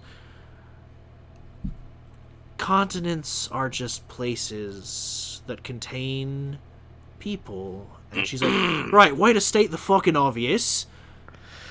It Loki throws me. I have a villain in my home game whose mannerisms and views are almost identical to Little Sandra's. It's just I'm really not liking Lilissandra right now. It's putting off so many alarm bells. And she's like, and for the three of yous, the youngest, you all represent that there Silveron Inquisition in Volta. Yep. Yep, among other things. Right. So, I propose calling you here because, for one, I want the allegiances of your governments in helping us deal with this threat, and also, you know, potentially nipping it out at the source before it gets too far. And the second thing is, I have a meeting later today with the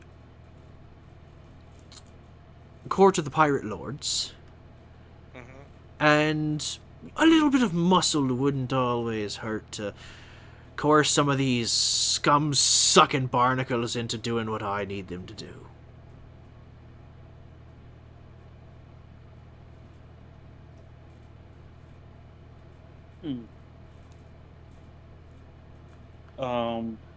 And what do you expect us to do in these regards? Well, I think I'm pretty intimidating on my own, but if you all could just stand there and look menacing, that would be nice.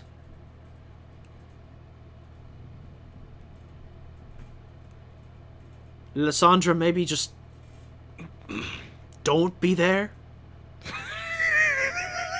And she's just like, I mean, I could do that if that is what allows you to achieve your positive goals. Additionally, you know, I did bring some stuff with me from our last party. I could put it in their drinks and make them more susceptible to your demands. And Korian's like, here, I didn't think you had the stones.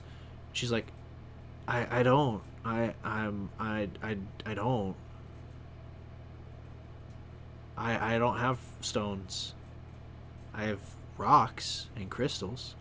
She goes, right. Oh my Can I roll insight to see if she's being serious or just full of it? I feel like... What the hell kind of cult did you have?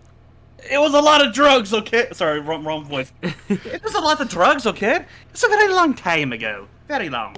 Clearly, like, what the hell? I haven't done a trap voice. It feels like the 1960s didn't stop. Well, to be fair, it started out not great. It was like a full-on hedonistic, like, debaucherous cult. But it got better. And now they're kind of like, yeah. Now it's more like a free love commune, man. It's a lot less, you know, just insane amounts of drugs, alcohol, and sex, and now it's more like a moderate amount of drugs, alcohol, and sex, and also charity. Shit. Can I roll insight on her, by the way? Yeah, y'all could have rolled insight on any of them. Yeah, that's all. I asked a minute ago. I think my mic might be cutting out. No, it didn't. I heard you. I just hadn't gotten around to it yet. Okay, might be. I was going to see for that and for Barian. Because I'm kind of like, when he says, you know who my allegiance are, I'm like, oh god, is he Eclipse too? I mean, you can roll to see if he's Eclipse. I'm gonna roll and see if he's a clerch. I Insight. don't want to. That's a 25. For which one? Varian. He's not Eclipse. Okay, cool. I am going to insight Lewis on Same. I Sandra. just want to see if she's on the level. My Uh, insight's a 13. Okay. and that is a 26 for me. Okay, Okay, One of us cool. got to roll. You comparing notes.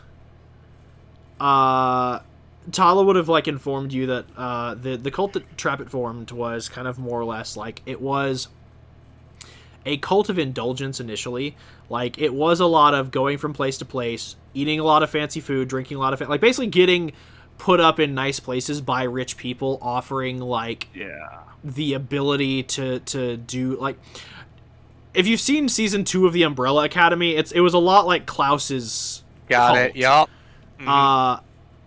In the start, where it was just like a lot of rich benefactors, a lot of like smoke and mirrors, and then a lot of like drugs, alcohol, and sex. Before eventually like it got a little too heavy for Trappet on the commitment, and he had to leave. And also the authorities were after him. Also, Trappet just didn't want it to turn into like a Jim Jones situation. He's like, I need to bounce before I get these people killed.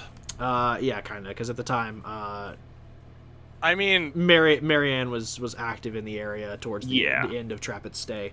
Yeah, he's like the demon's chasing me again. I need to skedaddle. But what it turned into over and I'm not gonna say this did not happen overnight. Lillisandra has worked hundreds of years to hundreds of years to have this become a force of good in the world. The cult does still have like a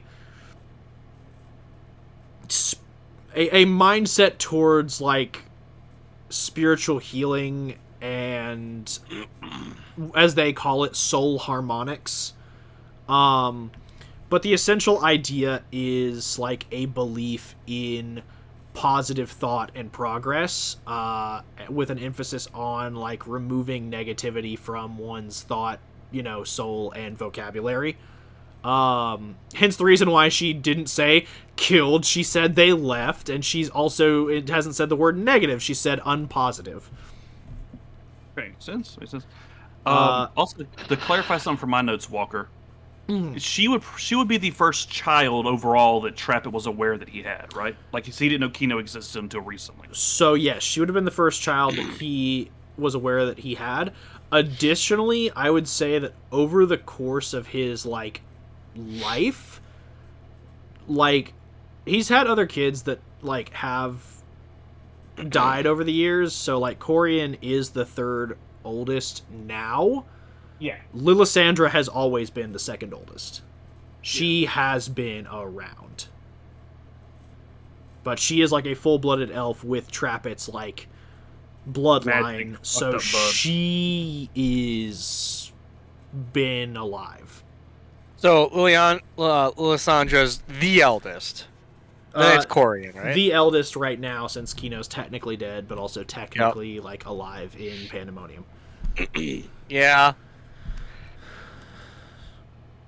If you guys want to kill him, we could always just, go to Pandemonium.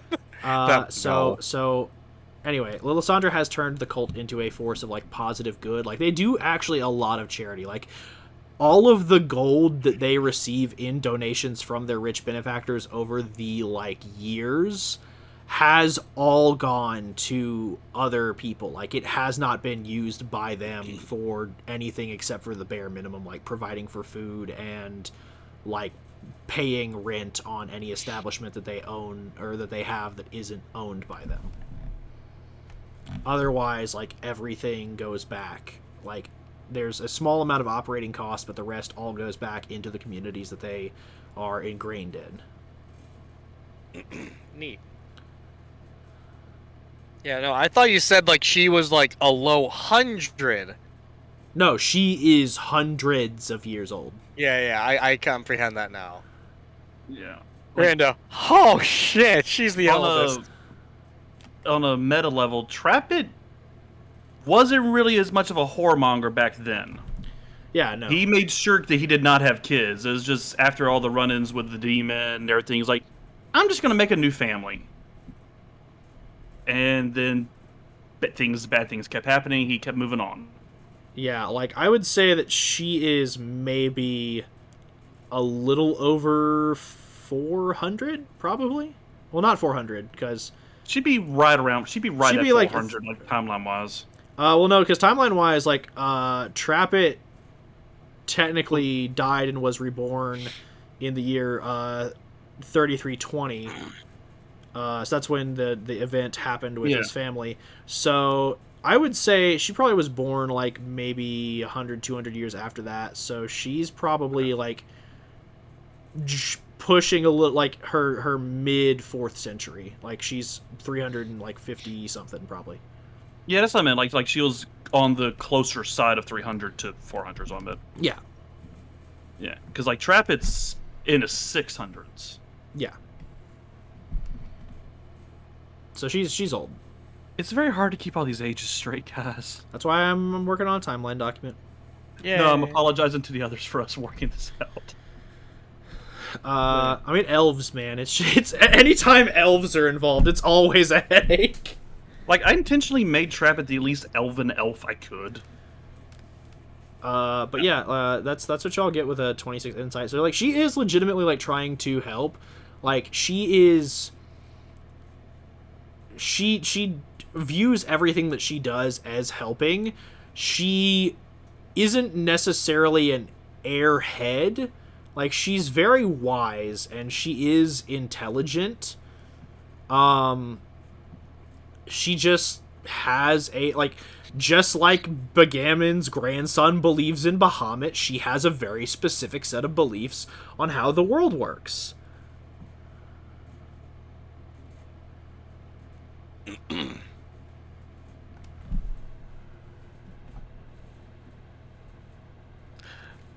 So, that being said, so what do you need us to do for your problem? Intimidation. Like I said, you could just stand there and be intimidating, but if you want to do something and, be seen, I did catch word that a patrol fleet, mind you, not a huge... We're not talking like 40 warships, we're talking about like 5 ships at most, is going to be coming around the Khefran Islands in about 3 hours time, give or take. If you want to rock the boat a bit, I'm not going to be object. I don't rock boats, I sink them. I'm just going to be perfectly honest on that one. She's like, do whatever you want, I can handle it myself, but if you want to make a show of force, I'm not going to say no. I again give you your options. You can stand in the courtroom with me and look all scary, or you could blow up boats. Or you could do nothing. That's also an option. I'm pretty good at looking scary and punching holes in boats.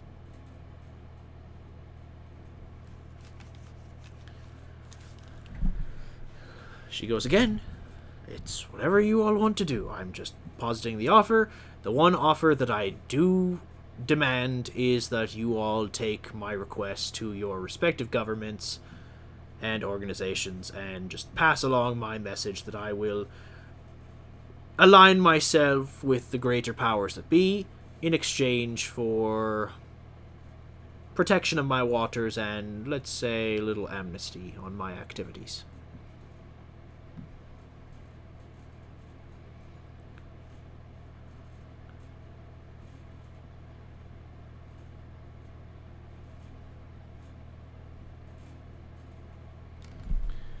Paolo looks around. Do you think the commander will go for that?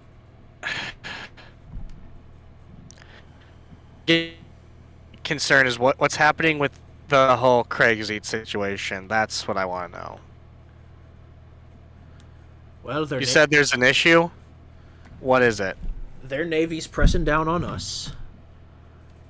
And it's made pirating in these waters a little difficult. So, all I would request is a wee bit of naval support, and in return, I would lend the entirety of the pirate fleets under my command to the alliance of nations we have here.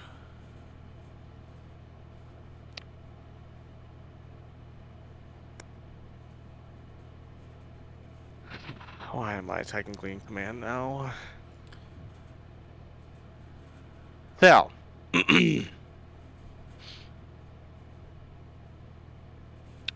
I'm just gonna look at Tala. How bad do we need a fleet? Walker, to clarify, what does Tala know about our naval and airship reserves? Airships are primarily reserved for, as far as like the Silver Dawn is concerned, mostly transport. Y'all don't have a lot of like working war airships at the moment. As far as Navy is concerned, you don't really have one. Your allies have one. I was about to say, yeah, the Silver Dawn's on the top of a fucking mountain. We don't have a Navy. Like, we haven't have Yeah, any. you have Navy. You have alliances with groups that have navies, but you yourself don't have a formal one. Right. So having a pirate fleet in your back pocket wouldn't useful. necessarily be a bad thing when it comes to having to deal with Yurion when the time comes. That's what I was thinking of specifically was Yurion. And additionally, with the Platinum City, it is kind of inland, but there are tributaries that could get you could get a few ships within spitting distance if you needed to lay siege. Wait, Walker, just Obviously, that'd be just for- avoided. Just for visualization, I don't think we've ever specified just how close Urion is to the ocean. I don't think we have either. I kind of, given the fact that you had storm giants basically on retainer, I assumed that your proximity to like mountains was plausible, but I also assumed that, you know, being near cliff sides or oceans wouldn't necessarily be a bad thing. So, here's my question. So I guess we'll have to decide that when the time My- comes. Tala relays that it might be useful to have naval reserves in the family. My last question is going to be, which principal is controlling the ship? Or the fleets? Yes, that does matter.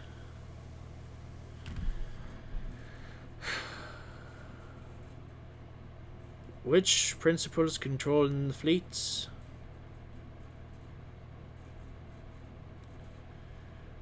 Well, look at you being all caught up on information.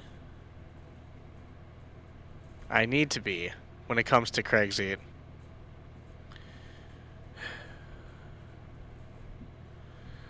The one who's currently in charge is the Abjuration Principle. You know, it helps that when you've got a bunch of ships traveling at sea that are being raided by pirates and the potential of sea monsters, to have fortified defenses.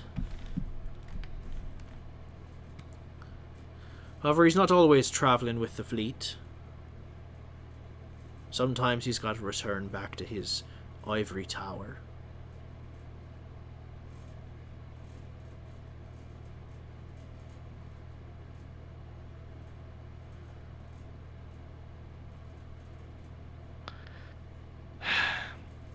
Tala? Thoughts on that?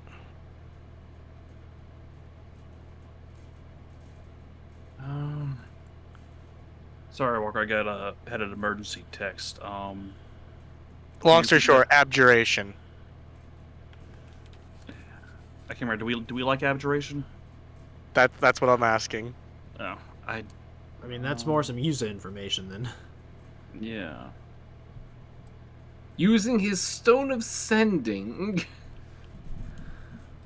I mean, to my knowledge, we Would at we least know hate that we don't you would at least hate. know. You would Yeah. at least know that Yuza has killed the necromancer. Yeah. Kilkias was the transmutation, and the guy who approached us in the Feywild courts was the illusion. And illusion technically you struck have- a deal for amnesty. And you have 3, right? So. Plus myself, I have 4 amulets total. Out Yeah. of 8. So yeah, this is actually very useful for us. I think that we'd be more than happy assisting. Very well. Appreciate that. Just pass the message along to your commander and we'll strike up an accord. And Begammon is like, I have no problem as well passing along to the leaders of my nation about the potential of war. And Lilisandra's just like, I can talk with my benefactors, and a little extra protection on our trading vessels would be appreciated, sis. And in exchange, we can pledge our support with merchant vessels and warships if we have any. Voon just goes, I will bring the message to my the leaders of Lianshe, and they can pass along to the other elven kingdoms, and we will get back to you. And Barian's just like, yeah, I'll pass it up the grapevine, I'll see what they want to do. She's like, right, great. Well, on that note, I've got a meeting in about 15 minutes. So for those of you that want to come along and look scary, please come along and look scary. And for those of you that would just prefer to leave and go off to your commanders and masters now, feel free to do that. And for those of you who think you can or want to destroy 5 ships, go for it. In the meantime, I've got to prep for a meeting. Rando, do you want to go blow up ships or look scary? Whichever one you don't do, I'll do the other. Well, I think the giant sword and Tala just kind of gestures to her height might look a little more intimidating, whereas you can just... She makes like zapping motions with her hands and then an exploding motion. Just the...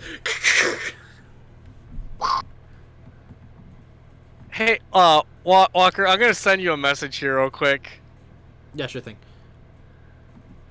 And Alicia's just like, I'm just gonna go ahead and, I guess, walk around town, and whenever y'all are ready to return to the commander, I'll be waiting. Please don't get... I don't know anything about this place. I'm just paranoid that one of you or me is going to somehow get kidnapped, turned into something, or transported into another realm. She's like, I was already planning on asking our big sister for an escort. Corey, and she goes, right, I can arrange that. Bungo! And Bungo stumbles in and just like looks around and just nods and begins leading Alicia away. And Lilisandra's like, well, I'm going to go and bring along the information to people that need it. I'll leave you with a pouch of the stuff to put in drinks, Corian, and bye. And Voon is like, I am a bard. I don't know how intimidating I would look, so I'm gonna go as well. I appreciate getting to meet all of you, and I hope that we do this more often and don't just meet up whenever one of us, like, calls a vast summit for war or dies. That would be bad. And just leaves. Barian's like, yeah, I'll stand intimidatingly and shit. And Begammon is like, I too shall stand intimidatingly and shit, and so will my grandson. And the Arceus just goes, yes, grandfather. So yeah, it looks like Rando, you're off sinking. Can I do that? It does not work that way. Damn. But I'll still do it that. I'll still do it that way without that. That'd be so cool. I do wanna preface something. These are like, when you, I'll say this: keep an open mind, because when you get closer to these ships, some of them that might cut it, others it probably won't. So I'll definitely fuck up some of them. Adapt is all I'm saying. Be adaptable. But yeah. So Tala, you go into the courtroom along with three of your other siblings, and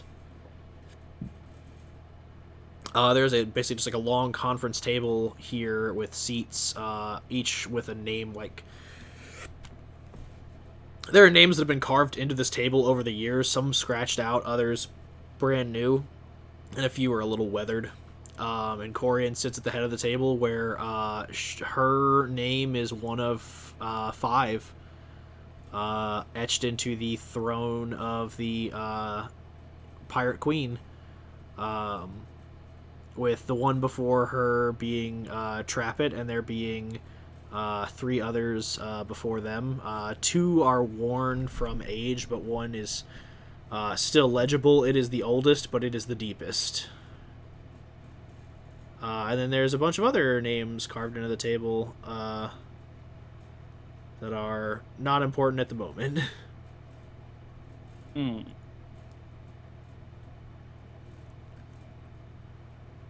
Okay. But yeah,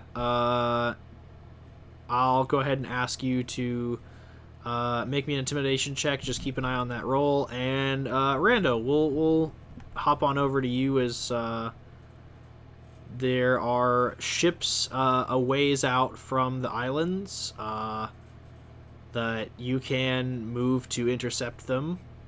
How would you like to do that? Give me 1 second. I'm pulling up something here. Oh, he's cooking something up. Interesting. Zach, what is challenge rating of Sea Dragon? No, I'm definitely looking up some stuff. Yeah. Because now that I'm level 15 and I have my wand back. Did he get the one yet? I thought it was still under commission. Yeah, it's still under commission. You don't have it. Damn it! Sorry, man. Damn it, that ruins my fun. I was like... You literally know wild shape. Yeah. But this... Can literally turn into every animal polymorph could turn you into. Yeah, so it's... I keep... the Like, when I read it, concentration. I read it, and it makes me like... The way I read it, I feel like it's just... I read it wrong. You can become a woolly mammoth. Now, it's equivalent to... Like... Fucking words. Right, you're Now- going to be playing another druid in my home game. Do you have any insight?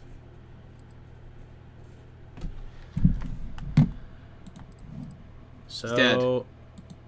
like, case in point, Now, and if above 15th, so not 15th, so I have to be like 16 and higher, or is it? so if you're above 15th level, you can turn into any young dragon.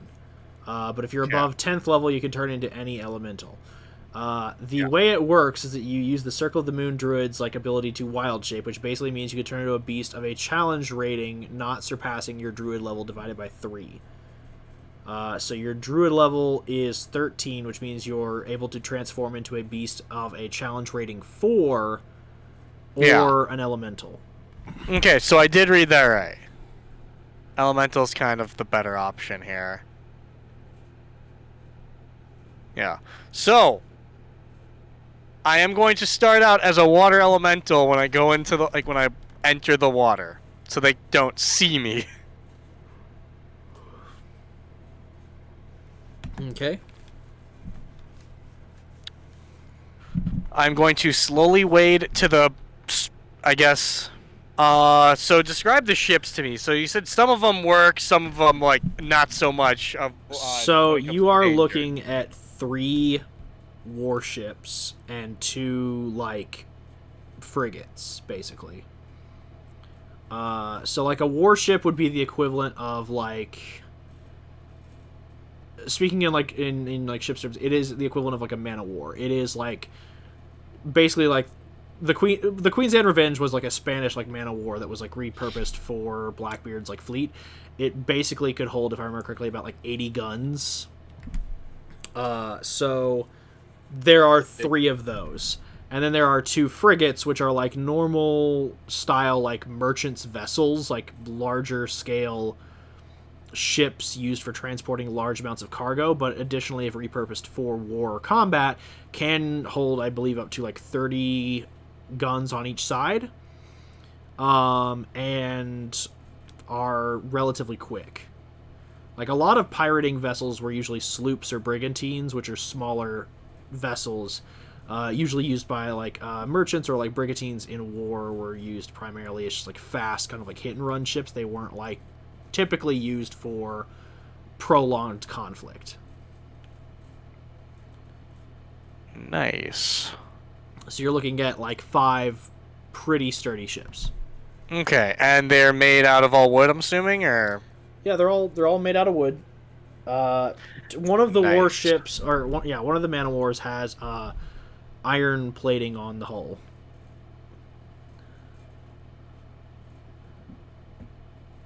You would assume, since it is at the helm of like this formation, that it is the flagship. Okay.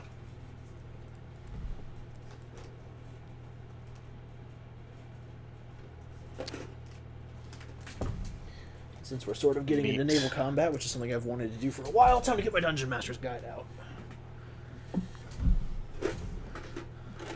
Alright, I'm thinking on how I'm gonna do this. Time to be sneaky, Rando. That would be preferred. Sneak. Alright, so I'm gonna go to one of the bigger ships. But the not metal hull one. Okay, one of the 2 warships, got it. And I'm just gonna bust a hole in the bottom. Okay, give me a second.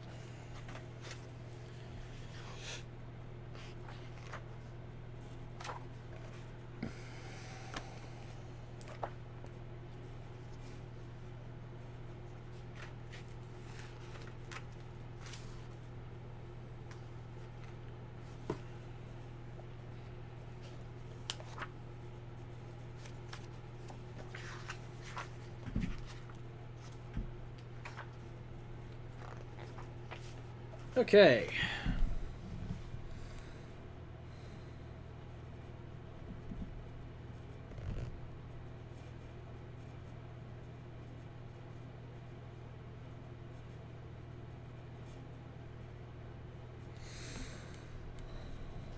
So you are busting a hole in the bottom of this ship. How are you doing this?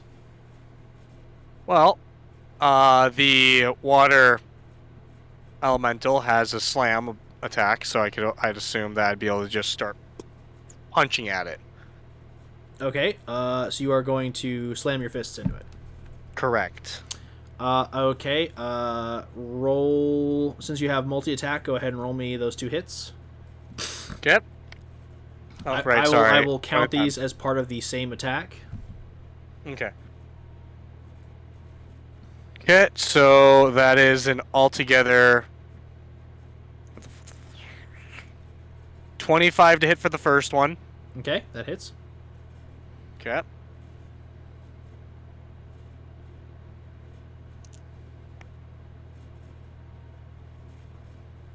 And that's 15 damage on the first one.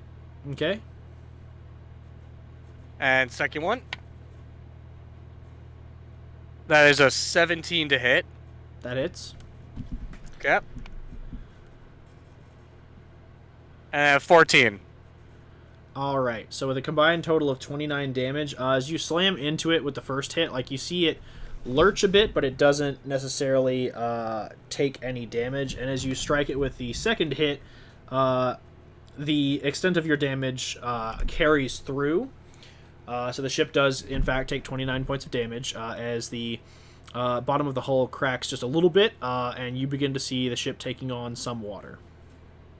Nice.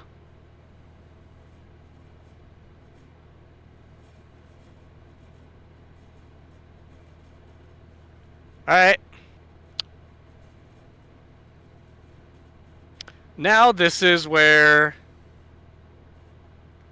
we get a little interesting. Now that I've hit one of their heavy hitters, I'm going to move to one of the smaller ships now.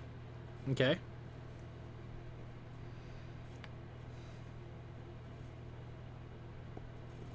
And this is where I'm going to essentially splash in through one of the opening. I'm assuming cannon opening. They do have portholes for the cannons. They are currently closed, I will say, because they are not in the process of like rolling up on Khefra to like fire their salvo. So they're not doing that yet. No, like you would have moved to an intercept course. Like you would have basically, if you had if you had waited until they like rolled up on the coastline, like that would have taken hours worth of time for one, and for two, if you decide to cast any like big, dangerous, damaging spells, you could potentially like hit the town. Yeah. So the best place to intercept would have been in the open ocean, where I currently am. Yes.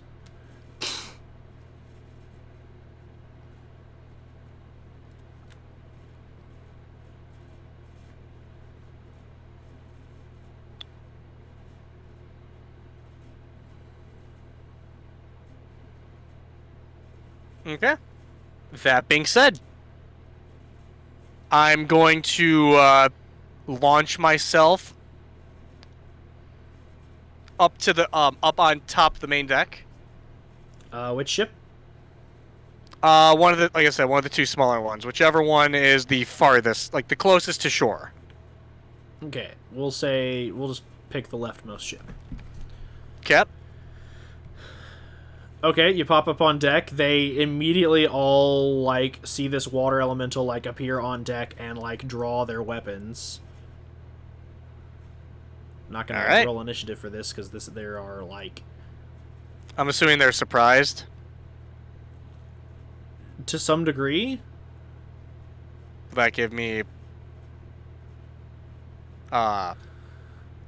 turn? Surprise round? Again, there is no initiative for this. Okay. You just tell me what you want to do, and I will tell you whether it succeeds or fails. I'm just going to literally just... I don't even know how the best way I can describe this. I'm just going to essentially, I guess, just whelm them. Alright, you're going to whelm them. Okay, Yep. They will need to make...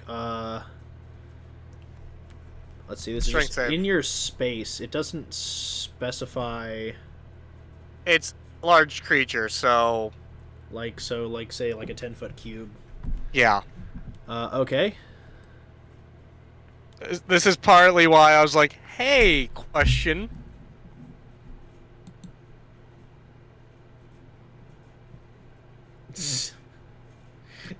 Thank you, Storm.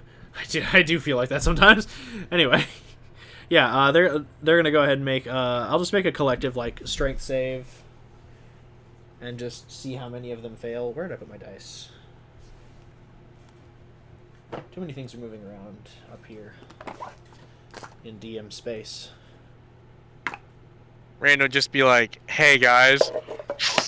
So yeah, all creatures in your 10-foot cube fail. They begin to start drowning. Okay. And as they do this, all their compatriots are going to start rushing in and attacking. Okay. And you are going to take 36 points of slashing damage. Okay. Let me just... I am immune. Cool. So, let me just grab my calculator real quick so I can start keeping track. You are not immune to slashing. You have resistance to slashing. Yeah. Did I say immune? Sorry. Yes. So that means you would be Resistant. taking Half. Yeah, so that'd be like 20 or not 20. That'd be like 19, I think. Maybe. You said 37? 18. 18. It'd be 18. 18, yep. Okay, let me just grab my phone to calculate that.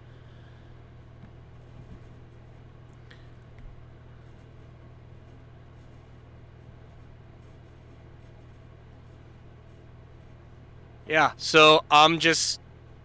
I didn't deal damage on if I killed them or not. No, and technically it would be, I just read it up on this, it would be 2 creatures in your space. So 2 medium creatures are now drowning. Okay. On a Well, they take they take the damage if they fail to save, though. That's... Yeah, no, they're like, oh, then in that case, yeah, they're bloodied and now drowning. Okay. Yeah. So now that they're in my space, I don't have to, like, really do much. I don't have to, like, quote-unquote, hold them. I can still keep attacking now, correct? Correct. Sick. So, yeah, I'm just gonna start slapping around at anybody who's around me. Okay. Wait. Before I know it's too late, but...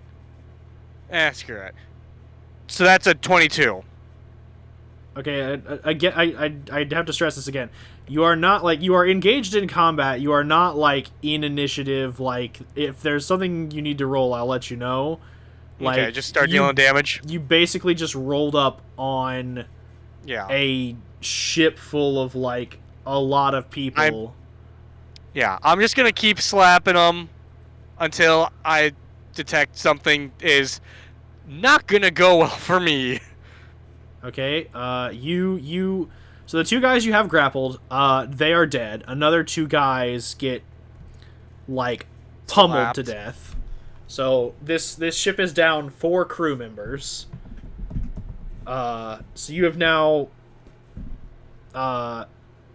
decimated the total number of their crew. Well, Nice. not technically, because that would be... That decimate would mean you've taken out 10%. You've taken out 1%. Wait, maybe. No, decimate is the right word because 10% of 40 is 4, right? 4. So then yes, you've decimated their crew. And you take another 36 points of 18 points of slashing damage.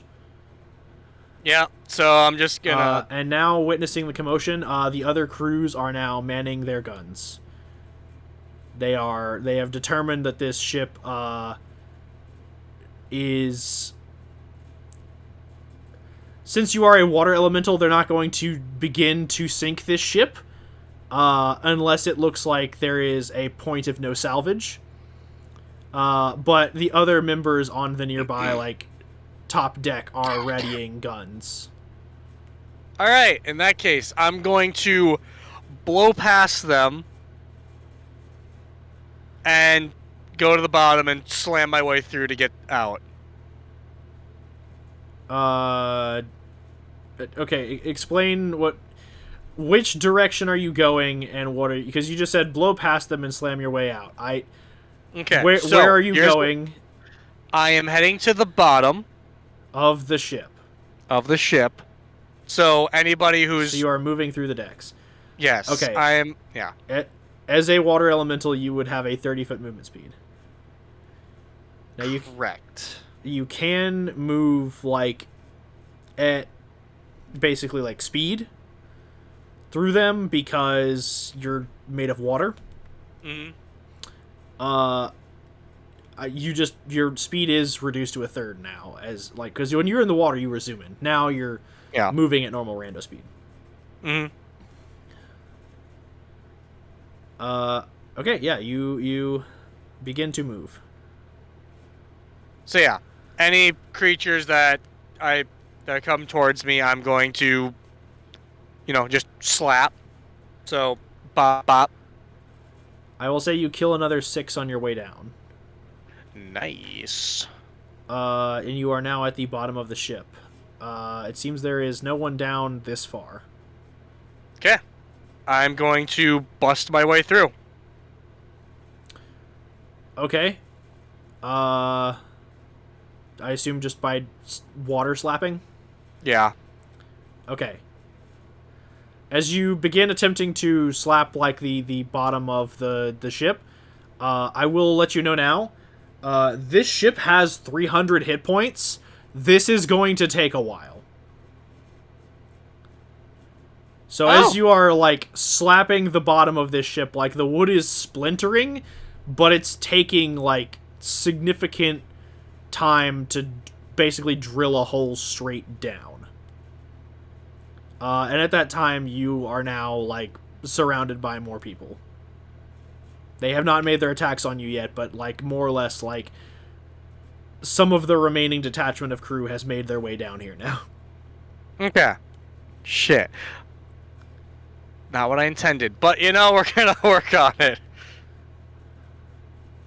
So you're just gonna keep focusing on the floor? No, because they're gonna, start attacking me, so I need to quickly get rid of them as quickly as possible. So I will essentially just continue to water slap any of, like, as many. How many are there, approximately? There are 8 down here right now. There are 8 down here. Okay. So I'll fight them. Oh, damn. I was about to be like, these things probably have more charisma than I would. And then I looked, it's even worse. Yeah. Additionally, they speak only Aquan, so... Yeah, I know. I bubble saw noises. that. Yeah, so I'll just keep hitting them until they, they retreat away from me. Okay. First off, they don't retreat. Cool. So you take... I'll go ahead and half it now. You take basically 24 points of damage over the course of, like, the time it takes you to kill all of them. Cool. That's over half the crew now, I think. Or close to half the crew. Close to half the crew now. Yep. Cool. As you are now a water person, Yep. things sound a little differently now. But you could swear you hear the muffled sound of cannon fire. As shit. cannonballs come ripping through the hull, and you take, it's still halved, but you take, like, 38 points of damage. Ooh, that's a yikes. As this ship is, like, cracked and splintering, and, like, it's taking on a lot of water. Perfect. That is the best escape plan possible. So yeah, I will literally just take one of those little holes, and I will, go through it and escape. Okay. You still have 4 more ships to go. I don't have my earpiece. Damn, not in this form. Nope. And plus, like, you are miles offshore. Yeah, there's no reaching at all. Alright, well. That being said, I think it is time for Rando to maybe relax a bit here. I'm just going to use my normal polymorph without using a charge and just... I'm assuming this is saltwater. It is, yes. Okay, I'm going to just turn into a great white, and I'm going to try and relax for a while here to, like, stay away. Like, so I'm deep in water now. Okay. Yeah. So I'm going to just wait it out now, like, because now they're on high alert. Mm-hmm.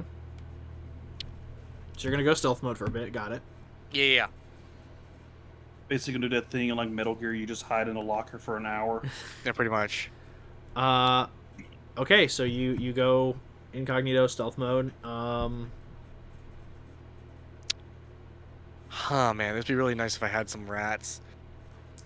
I mean, you have a magic armor that lets you turn into almost any creature that like has a certain challenge rating level.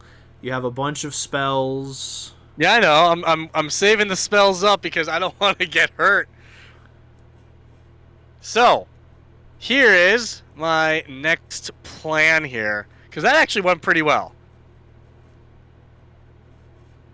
So that's... Oh, by the way, is the other one sinking or not yet? The one that you were in has sunk, yes. Okay, so the second one sank, but the first one's still not sunk. No, because you basically just popped a small hole in the hull and it's taking on water, but they're just, bailing it out. Fuckers. Pumping Okay. it, plugging it. Yeah. It's they just Sea of Thieves that shit, man. Okay. Oh, man. Man, that'd have been nice.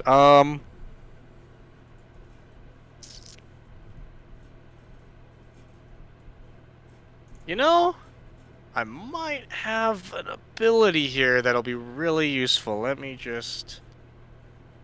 I'm going through, like, all of my spells and everything, being like, what do I have? I mean, with Traveler's Stride, you've got, Erupting Earth, Elemental Bane, Wait. Control Winds, Investiture, Whirlwind. Yep, I saw that one, yep. Technically, you're not high enough level for Tsunami. Not yet, I'm working on it. That would have been nice to have, wouldn't it? Mm-hmm.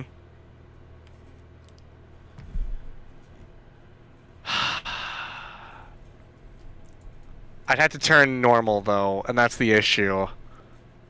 I mean, so long as the spell isn't, like, concentration, you can always just cast, like, Fly on yourself. Is Fly a druid spell? I never remember. I don't have Fly, though, but yeah. I don't think it is. Okay. But yeah, so... You can always just swim up to the surface and just, like, float there in the water as just a man. And like, sup, guys? You know what? I don't want to use up my 7th level, but we're going to do it. So I'll float up, change back. Well, I'm going to... Before I do that, I'm going to circle, take a look at... See where their people are mainly investigating.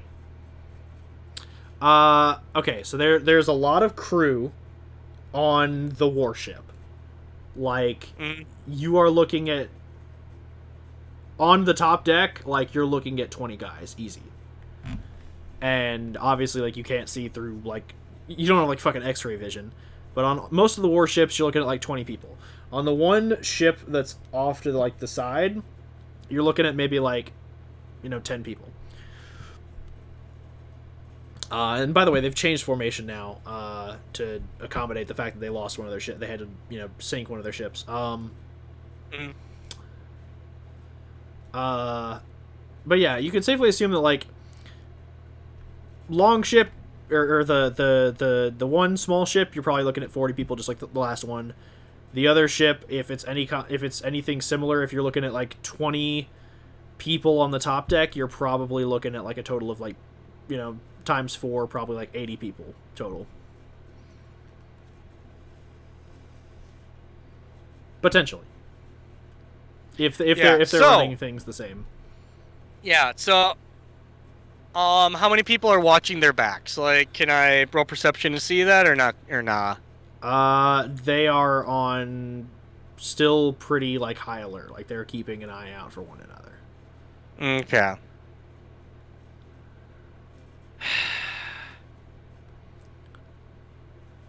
Oh man, that would really cause problems. All right. So they're getting closer. About how close do you think they are now? I would say like you swam out and like met them like probably like halfway. So you're probably like maybe 2 hours away from the island, and you waited a little bit, as a shark. So we'll say like maybe like 30 minutes. So they're probably like an hour and a half out from the island now. Okay.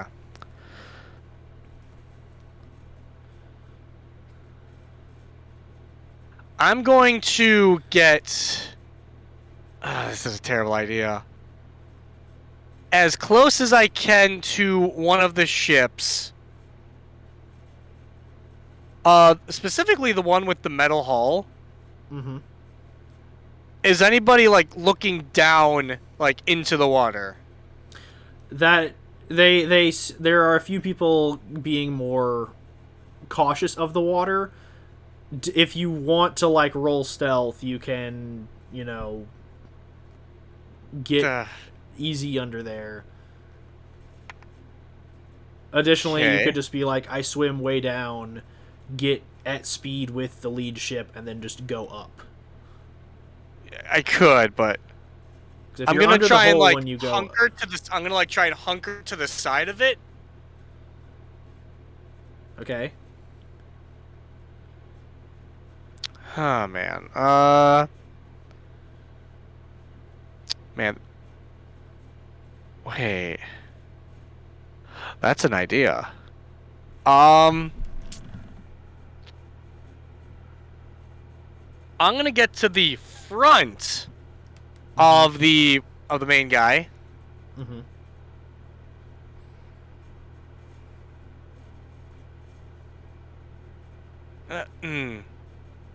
No, that's a terrible idea. No, I can't. Fuck, I can't do that. Sorry, my brain's like processing so many things. I'm like, this was not a prepared thing to do. But yeah, so I'm gonna just get to the side where like the water's not as bad. Mm-hmm.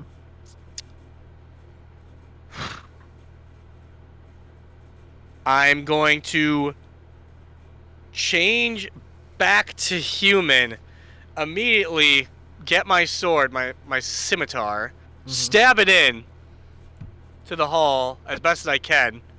Mm-hmm. Like where the wood, like specifically where the wood is. Got it.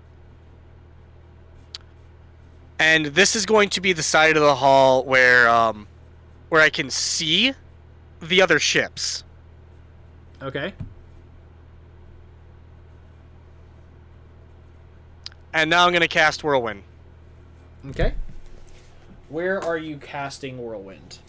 Okay. Give me an idea of where the ships all are in comparison to me. There's probably, okay, so there is the lead ship that you are now anchored to, basically. About maybe, like, we'll say 50 feet back and about 20 feet, of space between, is the two other warships. So basically there's a 50 foot by 40 foot, like, cube that is standing in the, like, that is open water space between these ships.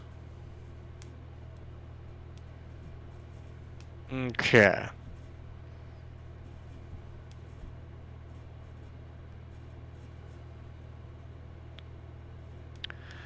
I'm going to hit the other warship. Okay. I'm gonna hit that guy. Left or right? Well, which side technically would I be on? You're on the right side. So I'd hit the right. Okay.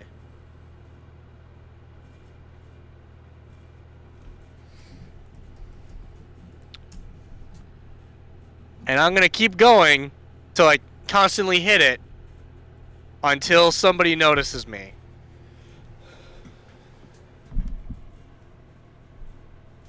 Okay. So a 20-foot diameter and 30-foot high cylinder appears essentially on the deck of this ship, whipping up a frenzy of strong wind, basically beginning to rip apart sail and sheet cloth and throwing all manner of untethered items up into the air, as people are also being caught up in this. As you move it up and down, kind of like the ship, like, a lot of people are just, if they're not getting killed instantly as they're getting sucked up into what is essentially a tornado, they are, like, getting thrown overboard, where they are falling into the drink, and are getting left behind by their ship, more or less. As it begins to, like, try and, like, navigate against this wind, the whirlwind begins to, like, pick up water and begin to become, like, a water funnel. Which is just, like, battening and knocking people down, like, sending, like, more and more people over. This ship basically now has, like, no sail and begins to, like, drag behind the others as they begin to, like, turn about to face it, so they can kind of, like, regroup and try and, like, anchor down. They are now going to actively begin, like, searching, as this weather basically came out of nowhere, for people. Now, granted, the first place they are looking is up. Understandable. Because a flying spellcaster obviously would attract a lot of attention. Sense. Yeah.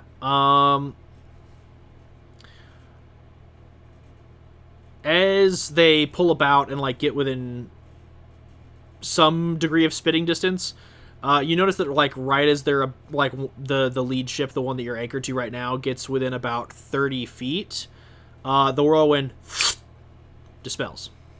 Oh, fuck.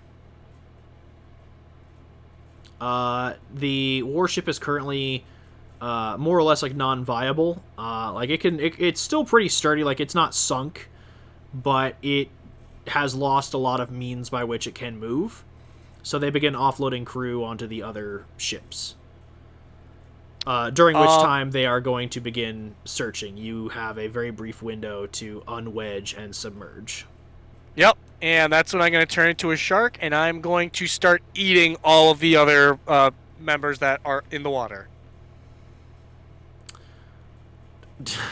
Okay. In doing so, the blood is going to cause other sharks to come here and cause a frenzy. God damn it, Rando. Question, Walker. Mm-hmm. Would eating people I didn't be like okay. an alignment shift? This is definitely like a war random moment. No, this is a war crime, is what this is.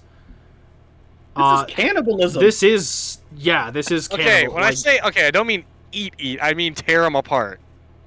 That's still Worse. Still horrible, I know. Yeah. Oh wow, that's you actually understand why that's not better, right? Yes, I know. By the way, like, while we just pause on that for a quick fucking second, Hawk, what'd you get on intimidation, by the way? Oh, that was net 20. I'm sorry. Yeah, that, like, the amount of pirate lords that walk in, see, like, fucking Tala, Begammon, and Arceus, like, just standing there, like, knights of old around a king that they have sworn service to. They fold so quickly when, like, Korian starts, like, writing out demands. Like, they basically agree to all of, like, her statutes on, like, hey, we are now in, like, official wartime. As Pirate Queen, I am declaring that we are at war with, you know, like, Cragsy, specifically the principles that are, you know, aligned with this, you know, organization known as Eclipse that's been giving us a lot of problems. You know, we're gonna start tackling their fleets and fucking them up, and, like, you know, my representatives here have agreed to send missives to their nations, so we're gonna start getting backup, but I want a formal pirate fleet, like, all of your ships answer to me. And they basically sign away the rights of autonomy of their crews and are, like, co-opted into an agreement as a celebration. Like, Korian, like, full on, like, as the most intimidating thing in that room, like, Korian fully invites, like, Tala to a party later. Who does? Your older sister. Ah. Oh, sure, I guess. It'll be my second one, I think.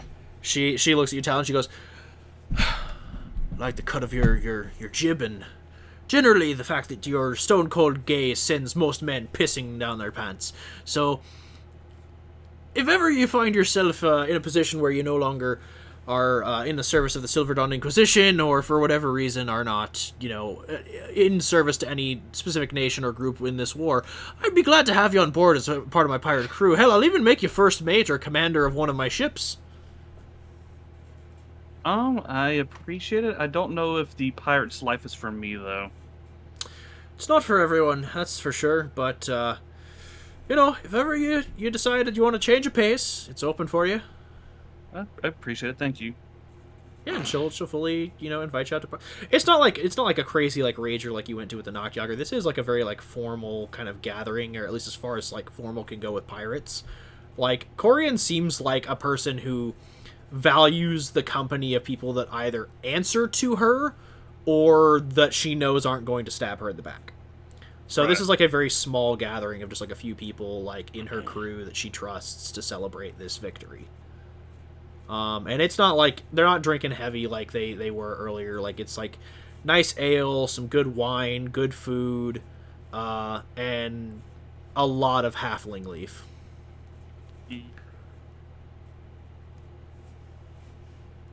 Korian is smoking that shit like a chimney stack. She is Gandalf the Graying it up. Fair enough. Nice. I mean, she's a halfling, so she's Bilbo Bagginsing it. Fair, but Gandalf does hit it better. And a lot more, on God. We see, in The Hobbit, I think Bilbo just smokes, at the very beginning, whereas Gandalf, I think, smokes, 24/7? multiple times in all three movies. He is nothing but a chimney. Same with, in Lord of the Rings, he stops, in the second and third movie. But in the first movie, he's, full-on hitting that pipe. Yeah, Gandalf the Grey has a bad trip, so becomes Gandalf the White, so... Becomes straight-laced. I'm about to say he goes straight edge. But yeah, that was your 7th level spell for you, Rando. For you, Tala, full success. Merrick is going to be so happy when you get back. Yay! Oh man, we're doing something. Rando. So yeah, as Rando causes a shark feeding frenzy,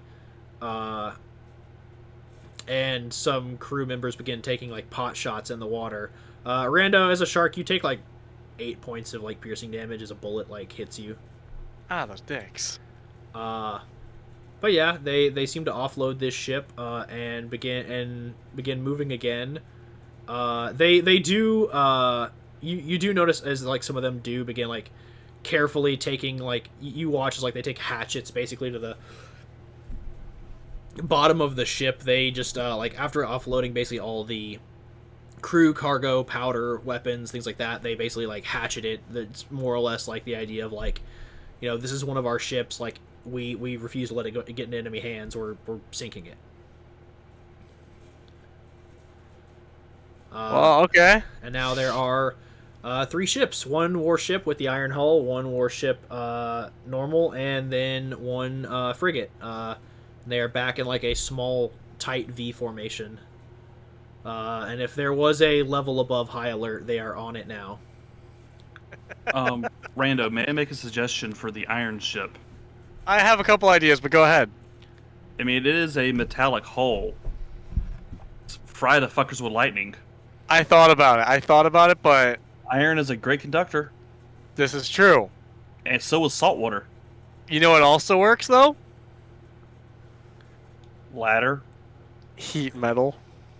These are also in water, though. Yeah.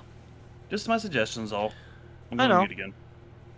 But the funny thing is, heat metal indicates it becomes insanely hot, does it not? It's red hot, yeah.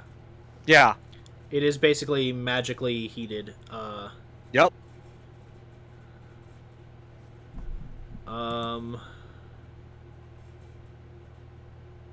Red, you share that with the... Oh, that's the...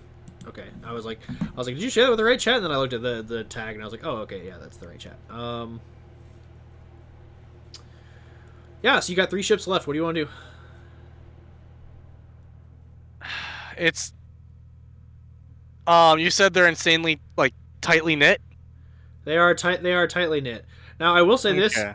There is a very easy way to take out 2 ships that you have not used. and it's. I feel like it's staring you right in the face. I mean, there's Call Lightning. It's the easy one. Nope. One There's sec, one one sec. even easier than that.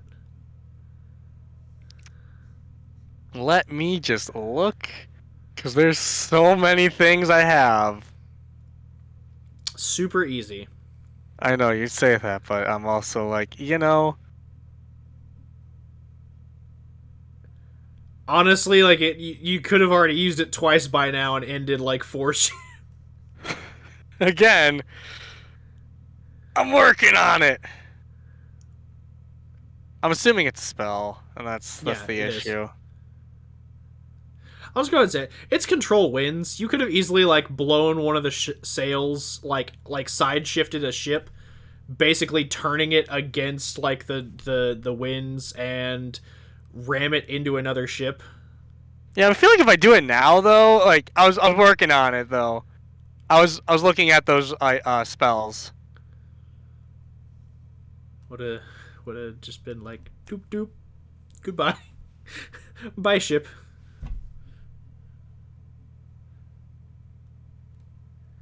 I will also say it's 11:09, so we are running out of time. Yeah. I do want to like keep going at this, but I feel like fucking up two of the ships and then just do a couple of Call Lightnings on one of them and then just dip out after that, and just absolutely destroy the third and then just dipping out completely for the rest of it. I feel like that'd be a pretty good success. Okay.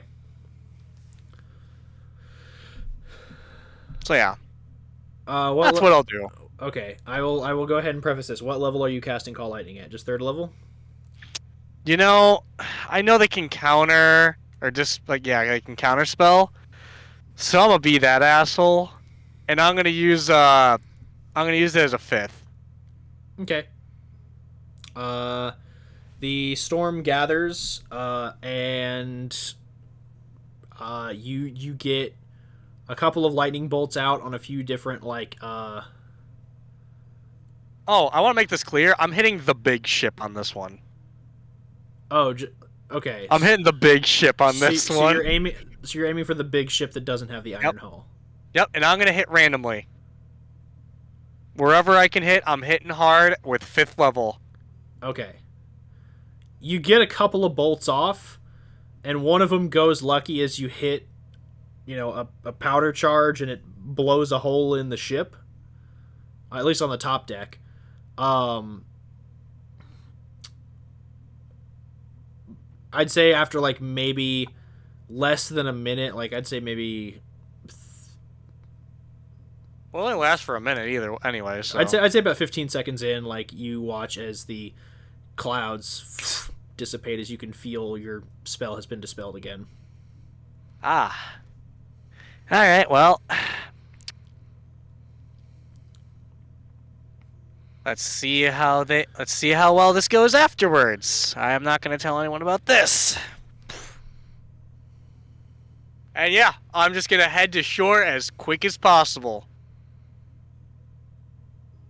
Okay. You weren't going to heat metal on the big one? I mean, I did say I would do that. I was going to do that after. Yes. Yeah, for sure. So heat metal specifies a piece of metal. Which of the metal plates do you want to do this on? I'm going to do it on the front. Okay.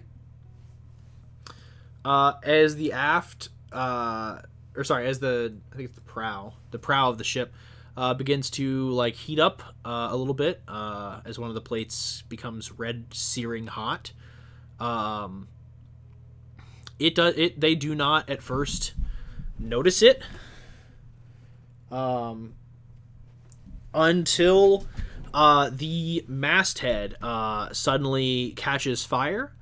As well as a good chunk of like the ship itself begins to go up in flame. As they dispel the magic on the plate. The flames, however, are not magical. So those do burn for a good while until they're able to, like, put those fires out. So the 2 warships have taken some damage, and the last remaining, like, ship has taken no damage. But they're all still sturdy and together. Alright, yeah, I'm just gonna dip out as best I can. I damaged them pretty good. And now they're probably terrified. Alright, so yeah, I'm gonna dip out of there as fast as I can.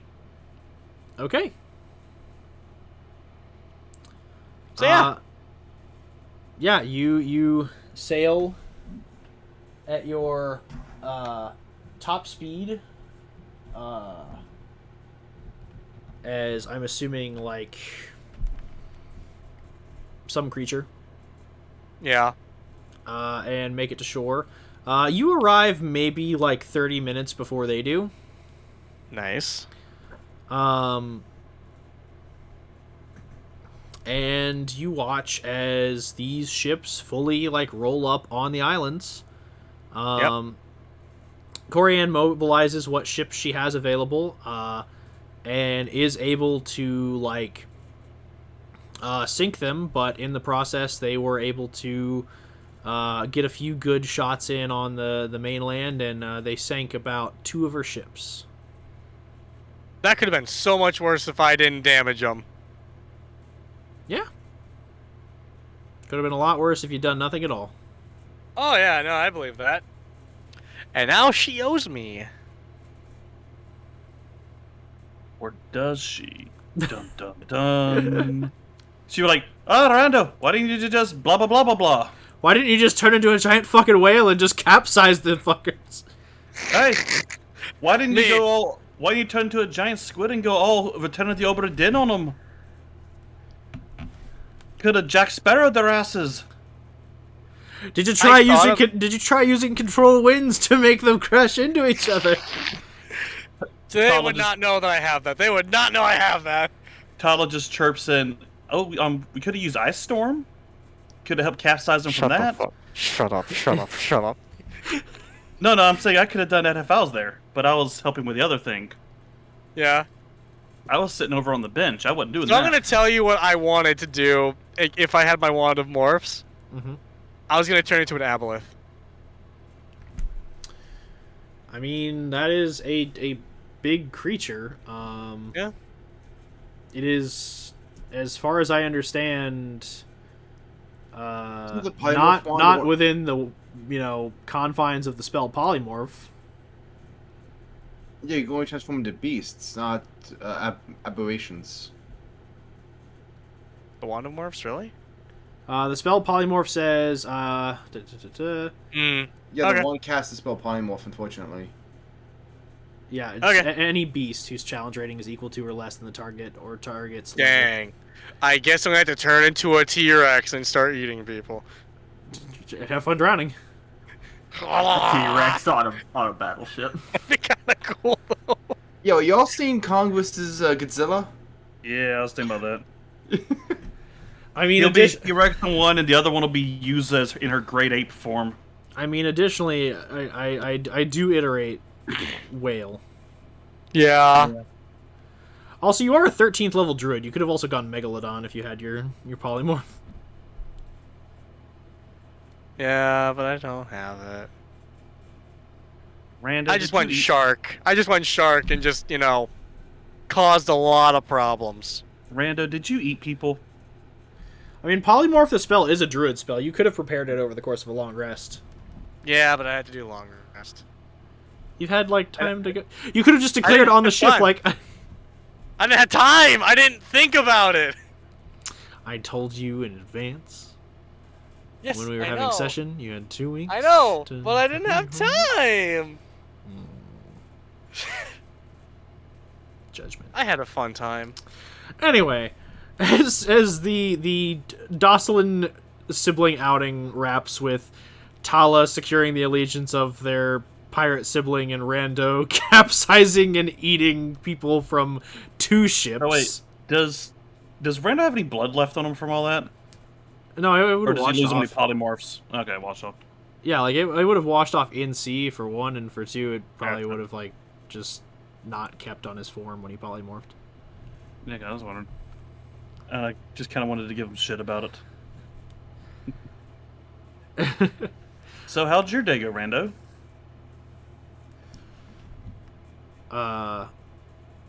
So real quick, I'm gonna just go a little round robin here. So, Yeah. minimum, the amount of time that it would take for y'all to fulfill the individual things you've told me to do would be about 2 weeks. So that leaves you about 2 weeks before the clan wars start if you go at the minimum pace, which gives you again like 2 weeks to kind of like complete your respective quests that you told me you wanted to do, and also kind of like tackle any like minuscule things you wanted to handle in the meantime. In case in point, like during Yuza's travels, she could have copied down like all of the spells in Kilkias' spell book. Yeah, I definitely did that. Like I already did that. Avok could have like handled any like Eyes of Truth business or intel gathering that he wanted to do. So I'm just gonna go around the table real quick and ask first. So everyone can unmute, by the way. The first thing I'm going to ask is, do you want to do the minimum 2 weeks, or do you want to wait the full month until the deadline to be able to do more stuff?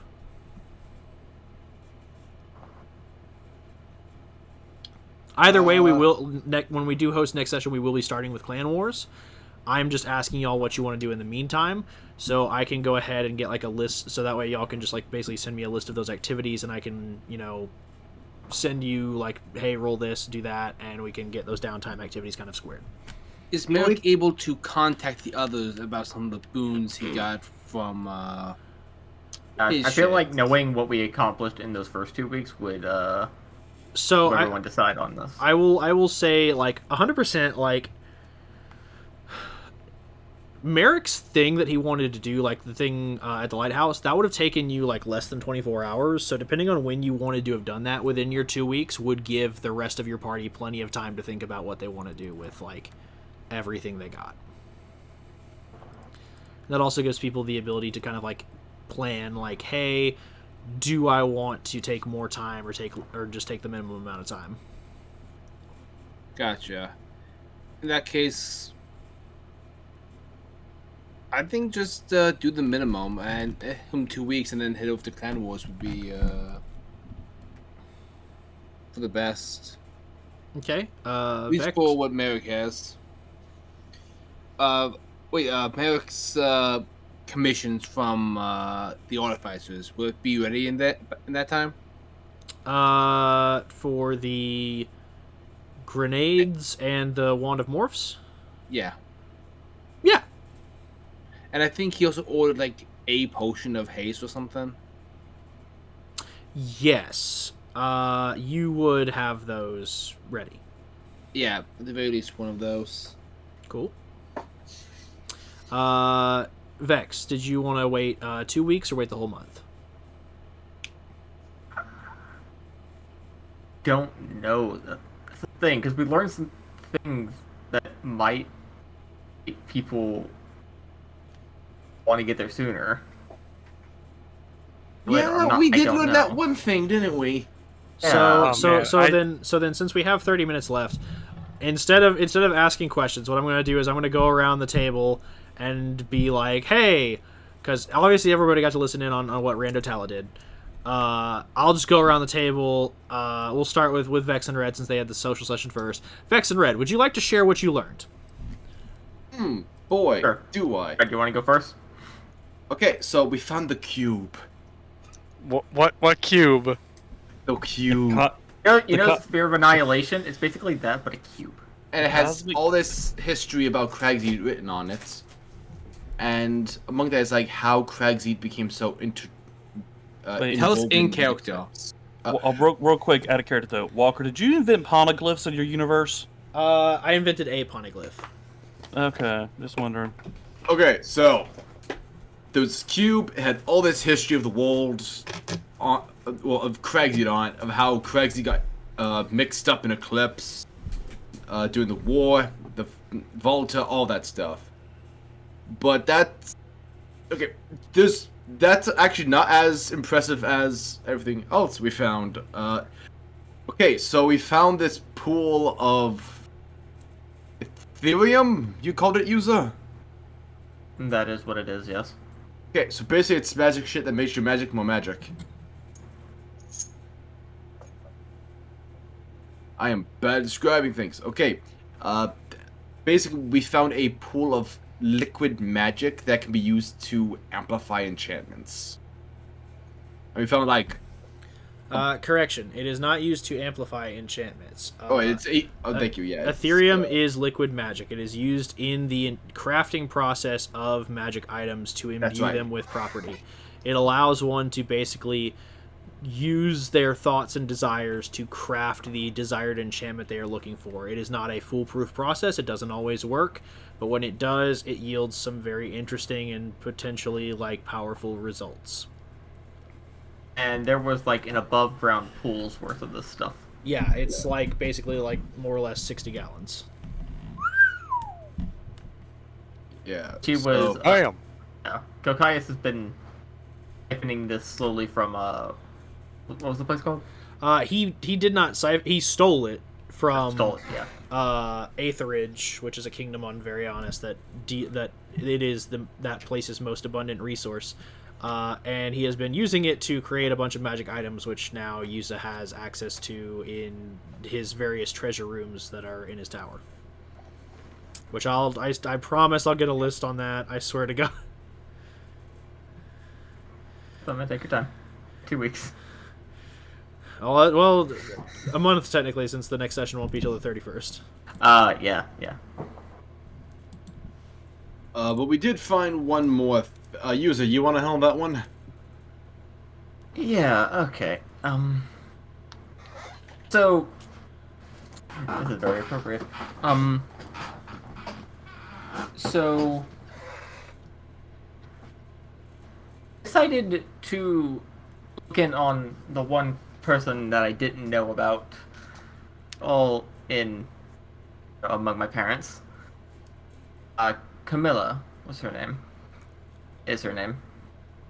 She's an elf, and upon scrying her, she's at the Clan Wars, wherever that is currently.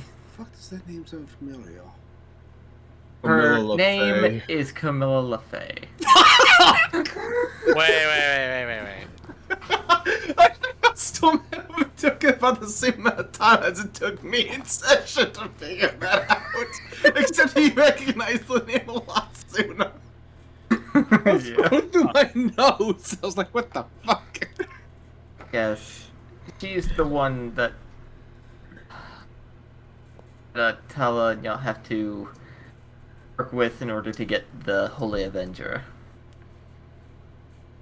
Oh, and wait, what happened with her exactly? She's currently opposition. She's working with James Blackhand, a member of Eclipse. So we have to, and she. Well, assassinating her was one of the options, wasn't it? Or was it? No. I know we had to make peace. Was one of them. You had to make peace with her. That was one of the options. So Killing her is the assassination was another quest as well. Okay. Yeah, there was a I had whole nother quest lines. I had the assassination one written down for her as an option. Nope, it was Now, a is different it guy. worth? Glad we clarified that. Such a It's- rando thing to have done. Yeah, fair. Murder equal peace. We just go It back. kind We of we is. just go back to She'll James. We rest completed in the mission. peace. All right, so you attained peace. Vex, No, we killed her. That's the remind exact me- opposite of what you're supposed to do. Vex, remind me, what's her connection to Yuza? That's her mom. She's one of her parents. Yuza has 4 creators, one of which you have killed already. Well, that's awkward. So, are you cool with us keeping her alive? I don't. Well, I'll say this. found where I can never remember his name.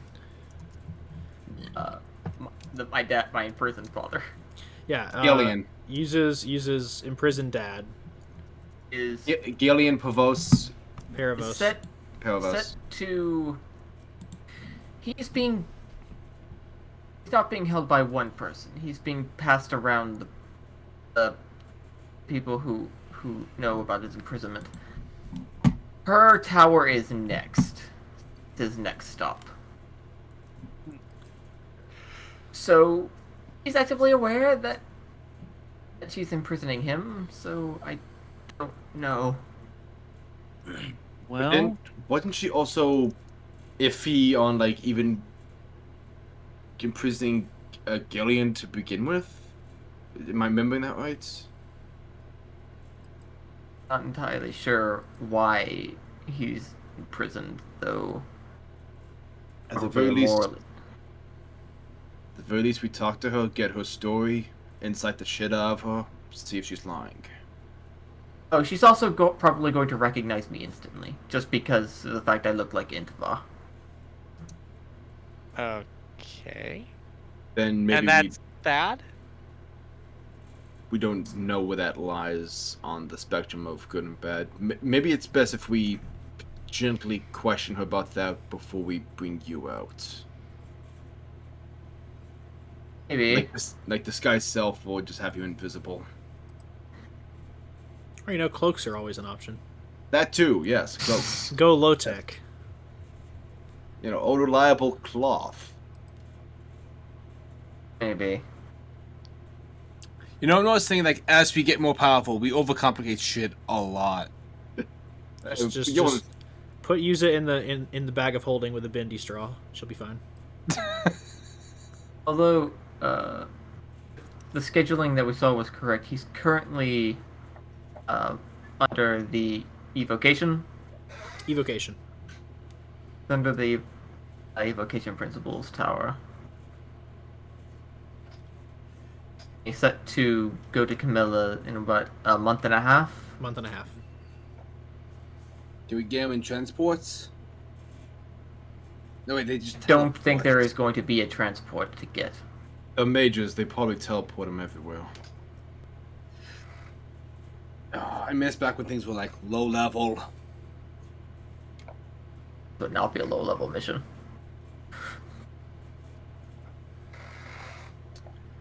Is there anything else that you two have? Not from us personally. Oh yeah, we found this tower. Merrick, trust me, you gotta go through it. So much fun. You know what, Ava? You know what, Gallus? You're kind of right. I have been kind of stressed out a lot lately, so... What kind of tower is it? It's a fun tower, specifically for Merrick. I think Merrick will get a kick out of it. I'm kind of interested in this tower now. Oh yeah, it's great. It tries to kill you. What? That's You why know I what? think you're gonna have fun. Are you a fan of bottomless pits? Yes? How bottomless? Well, there's the bottom. can a house be dropped on someone from it? We haven't figured that part out yet. But If no, I think he might be safe, or he's about to make a new record.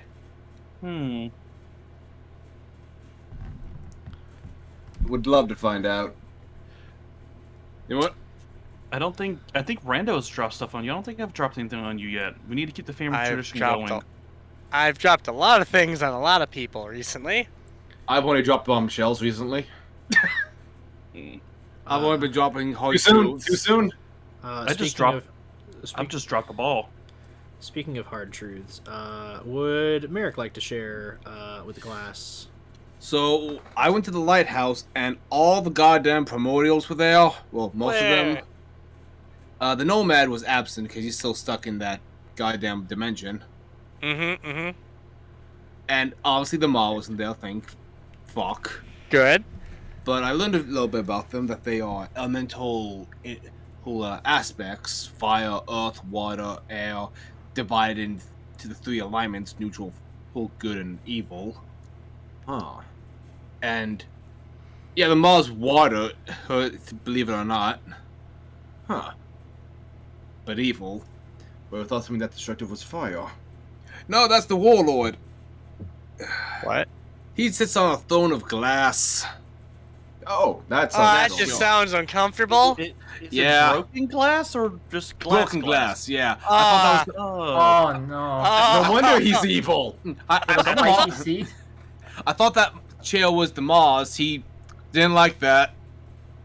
But, so I spoke with them. They wanted the book back, the one that has the true name of a few people. You should give it. What book? There's a book that's... There's a book that Merrick had that basically like was a historical account of like the deaths of many gods as well as the true names of gods. And I gave it back. That sounds very Merrick to do, yeah. And they let you live. Yeah. That's actually impressive. I was besieging them for help, and they're like, yeah, we don't actually do that. So, we talked, and after finally committing them to lend some form of aid,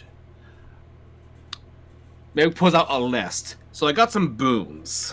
Oh, okay. Oh. So, the scribe, we have full access to his library in the lighthouse, with the single condition that we don't look at any of our own books, or the books of people we care about in our lives.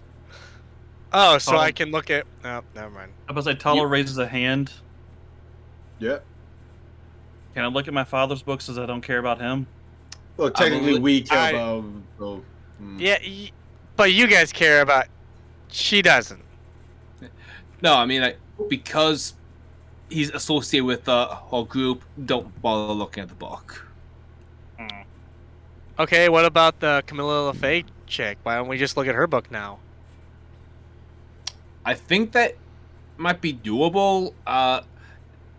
we can ask the scribe whenever we go there. Yeah, we can ask the scribe, because technically He can referee this. Yeah, because... Fuck, I could just ask, where's Malcolm's book? Next time. Oh, sorry. Up next is the lady. In our time of need, the other champions of the world will rally.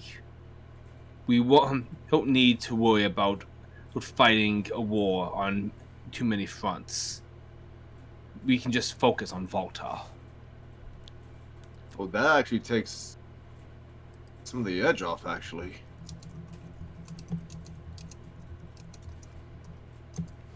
I feel like I'm about to get a message here in a second. Now, just the group chat. It's all of us. We're just trying to figure out stuff. No worries. Anyway, so, the trickster, Paolo, you don't know, we met the trickster, your dad fucked him. Of course he did. Okay, was that Why? relevant knowledge? Thanks Oh, yeah, for reminding Yuza. me about that. Oh, Yuza, yeah, you weren't here for that. Trickster lived in, like, the airplane, he fucked Trapper. What? In a what? Again, is this Yeah, relevant the air elemental info? plane. Yeah, airplane, thank you. Is that relevant information? Because It's that's not. something I enjoy envisioning. Question. Do you think I like hearing it either? You were there for it. Question. What do you mean? I I have still two- like knowing. I have two Recast questions. Yes. One, did he win? And the other, how did y'all know this? We were there, we had to watch, This was a public contest to best him, and and that's whether or not he won. In a game like that, aren't both participants the winners? No. I mean, neither Yeah. died, so No. that's good, I guess. Yeah. So the trickster's boon, and they're just gonna plow right through that question. That's not the only thing that did. That's really a poor choice of words. Anyway, Yeah, we have 23 minutes. Let's speed it up. The trickster offers more time. I have Was no that- idea what he means by that. The That's muse. Yeah. The muse will give any one of us an answer to the burning question in our minds. Theoretically, we could all cash in on this if we're all together and ask our questions within quick succession. Or one of us can just ask, like, a bombshell of a question. That's actually crazy. Like, we Yeah. can get the answer to anything? Yeah. I mean, if you think about it, we could actually ask what happens in our books. I mean, I was thinking, like, how would they answer how to defeat them all? I don't know if that's an If option. they... Well, if it's the any answer- question. If the I was answer thinking to that we that could use is the it to Silver use Dawn, I'm gonna throw hands. I would like to say the exact phrasing of it is not you can ask any question. It is they will give you the answer to the question burning most in your mind. Oh. Right, thank you. So basically, for any of you who's like, I can just ask a question out loud and get whatever answer I want. No, they will literally read your mind and take like the deepest question you want answered and answer it for you. Okay, thank you, Walker. So this is more of a, when we decide to cash in, Walker basically decides based on what we've been doing, what is the most burning question. Pretty much, yeah. Okay. Either that or I will literally ask you what is the like predominant thing on your character's mind right now. What is at the Next up- forefront of their thought? I know what's in Rando's mind. Anyway, I'm So the scared of Guardian. randos. The Guardian offers protection. While we attempt to complete our objective, no one will interfere. We can fight the Maw without distraction. Oh. The Farmer's Boon I used already. Just throws it away like it's a bill in the mail. I was throw away a flask that contained a liquid that boosts one of my stats by 5. Oh shit! so Oh, shit. clarification. It did one of three things. It would either permanently boost one of his stats by 5, including above the max. It would grant an instant level up, or it would unlock one of his story feats right then and there. And because I don't know if I'll ever play like a tank again, or like next chance this opportunity came, I decided to have a 26 strength. I mean, We fair, just I gotten don't you a blame you. belt. Forever. We could have just gotten you a belt, mate. I mean, that's an attunement. Yeah, like also But this is just imagine Tala with 25 charisma. The aura.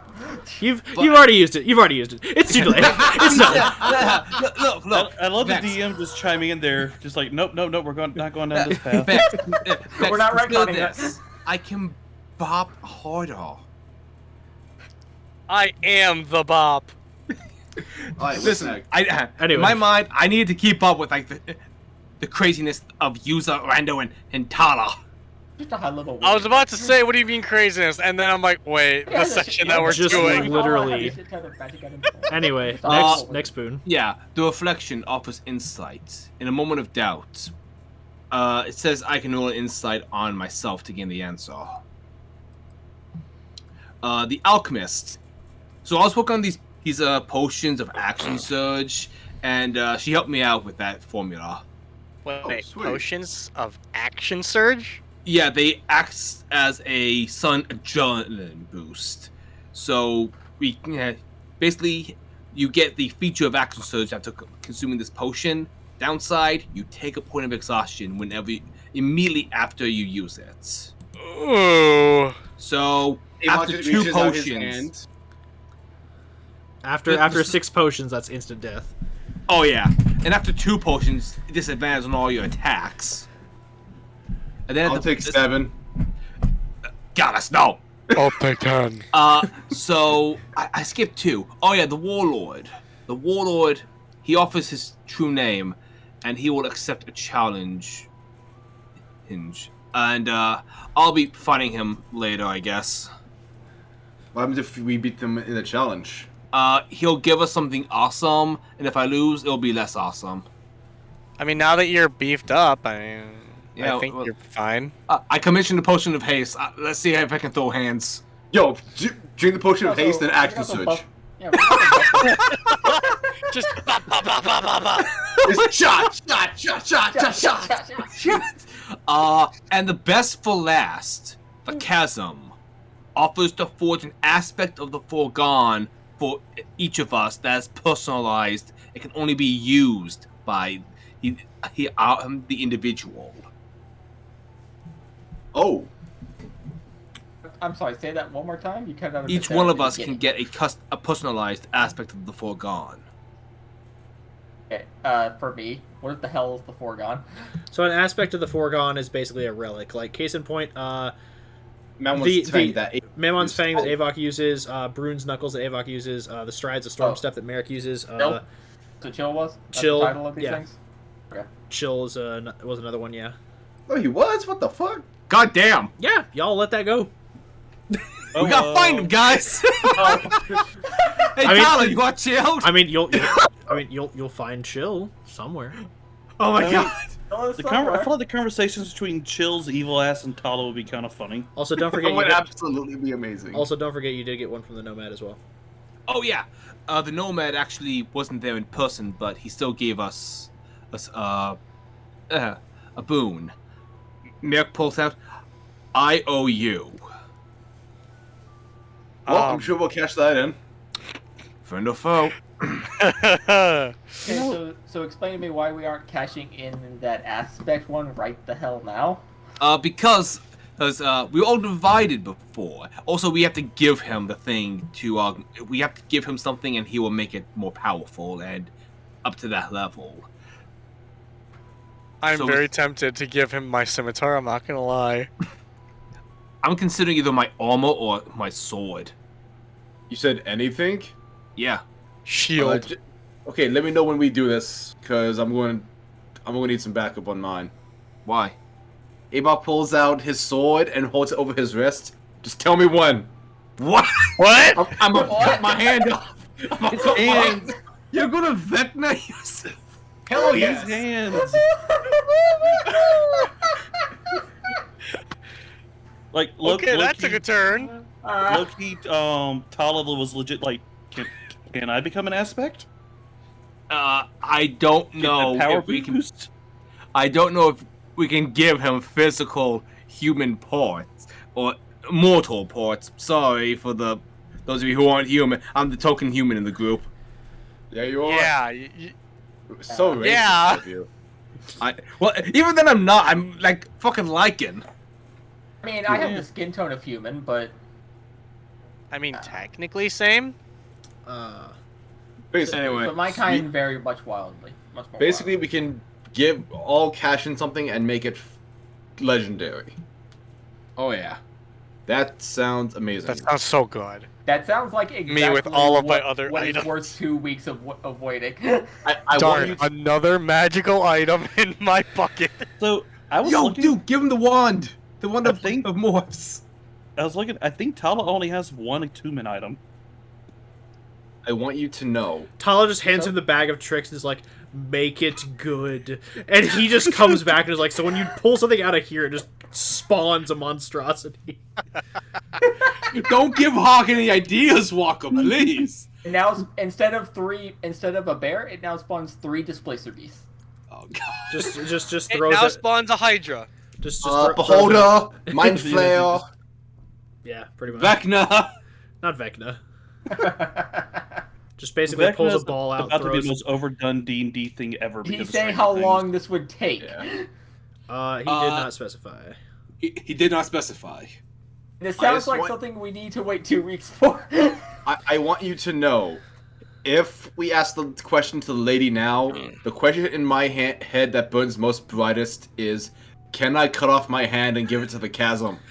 I thought it would be, hey, how can I fix things with my wife? Girlfriend, but What wife? You know? yeah, that problem exactly. Yeah, I mean, if Just they were say- married before his death nullified that. I mean, Yes. I did have a 40-year sentence on me. I think I just outlived that. Hey, I mean, if you cut your hands off, you could literally give her your hand in marriage. So keep that train of thought going. Well, someone's about to catch these hands. Exactly. Guys, I made that I joke have an already. idea. Too I bad. have an idea. What if we give him Ethereum? I feel like that would be like. I feel like it's like making a sword out of what's that material? Chromium? The shit that Captain that America makes it stuff? after a reactor core melts. Oh, I know what you're talking about, but Plutonium? also he's basically a god. I imagine he has whatever he needs to make these things relics already. Yeah, he's got like a no, forge. no, I'm saying we give him the Ethereum and have him make it better. Oh, I see what you mean. Is there any Anyway, other, is there I any know other I won't go for information that, that but- anyone wants to share? That was all my information, I believe. Well, Rando's just gonna explain the family situation and how, not going into great detail, but how he sank essentially 2.5 ships. Nice. Tala's going to talk about how she intimidated the pirates, and now the pirates have, or the Pirate Queen has pledged to support the Silver Dawn. Okay, Yeah. so in exchange for mention- assistance. Yeah, like I said, in exchange for all her terms. so Do you say that the Adoration Principle is the one with the... Mhm. with the- Yes. Yes. It's the one with the navy, yeah. Okay. okay, so we get a navy. I just have to have a blind eye to any bullshit pirate activities. Do I understand that right? Yeah. Let's be I honest. will. I'll say this. Don't let me catch them. Fair. I'll just blind you for a bit. Rando, I don't wanna have We expect to a fight man. We expect a stop bed from not catching someone when he has a fucking teleporty dagger. Yeah. Don't I'll worry, catch Dagger him. they never Boots uses. now. Yeah, he's got And the boots that do it boots. better. And made for teleports. Wait, you have boots that teleport? That sounds Yeah, he's so been using cool. them. That's so it's, cool. An aspect of the full gun I've been using that, like, make me resistant to lightning and thunder. Ooh! I can also do Okay, shit guys. that I haven't really done, like blast people with thunder. Guys, interesting idea. Like actually, if we find Chill and gave him Chill. Oh my god! Make it better. It's already an aspect. So on that note, since it seems like the general consensus that I've gathered is that we're just gonna do the minimum 2 weeks, go to the Clan Wars, and then from there. I think give this guy the 2 weeks to work on the items, and then we go to the Clan Wars. He's a god. If it takes him longer than 2 weeks to do this, pfft, bro, come on. Also, I mean, Well, he also I think- like Merrick would need to have the items, so y'all yeah, we need to We did. regroup. would need to For regroup. this. Yeah. Now, granted, if we're using Avok, that's easier. They can just whoop, like teleport. Yeah, Randall, do you have Easy. tree stride? So you mean jump transfer over via it. plants? Yeah. yeah, jump over and just cut my hand off. I mean, yeah, Rando could easily take 4 hours and prepare tree stride. Yeah. Because So guys, God's here. he's an elf. He can just like. So guys, God's here. He brought gifts. Santa God. So yeah, it wouldn't take Tala and Rando long to get back either. So if we wanted to regroup and have y'all hand off items and then spend the rest of your 2 weeks handling little things, we can do that. That sounds good to me. Yeah, I have one final question before we wrap the session. yeah. What does Rando want to do? In what regards? The last talk he had with Merrick was about how he needed a break from everything and had to get away from kind of the life because the idea of watching his friends die, fighting the Maw and Eclipse and all the threats they were going to face was too much for him to bear right now with all that he had going on. Is Rando still thinking about leaving, or is he resolving himself to tackle things for now, at least until all is said and done, and then he's gonna take his exit? Or so basically, like, is Rando going to be with the party during the Clan Wars? Is he going to wait until after the Clan Wars and then leave? Like, what is his timeline on leaving, or is he going to stick it out through everything and then make his merry way off somewhere else. Rando doesn't like leaving them hanging.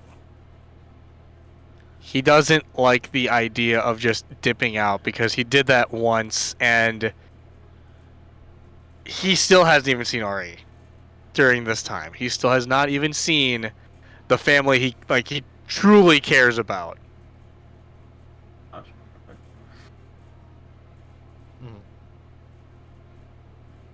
So that being said, what he's planning on doing is he's going to at least attempt to stick it out.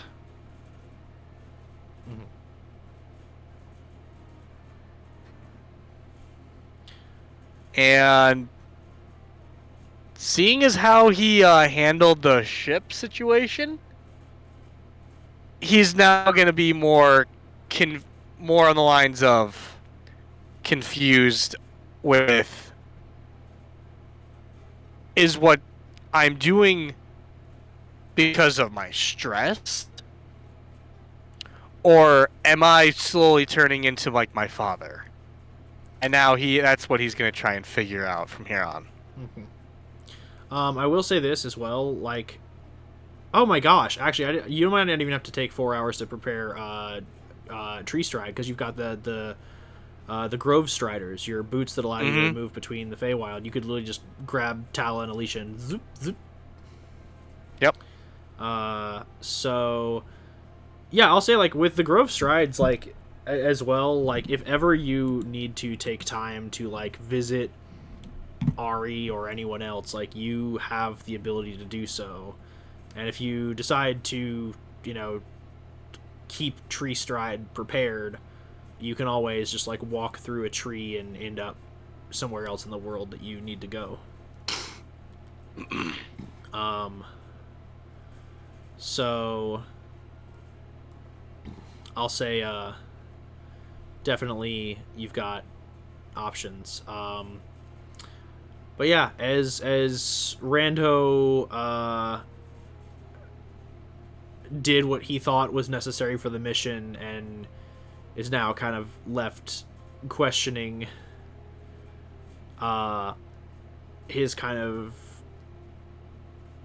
stance in the world, we'll go ahead and wrap tonight's session and hopefully answer some of these burning questions as we go into the next few arcs, and develop our boy and our various other party members who have many things. Like, there's a lot of balls up in the air right now. I think the only person who's just kind of like got nothing going on is Avok. He's just like, my girlfriend's mad at me.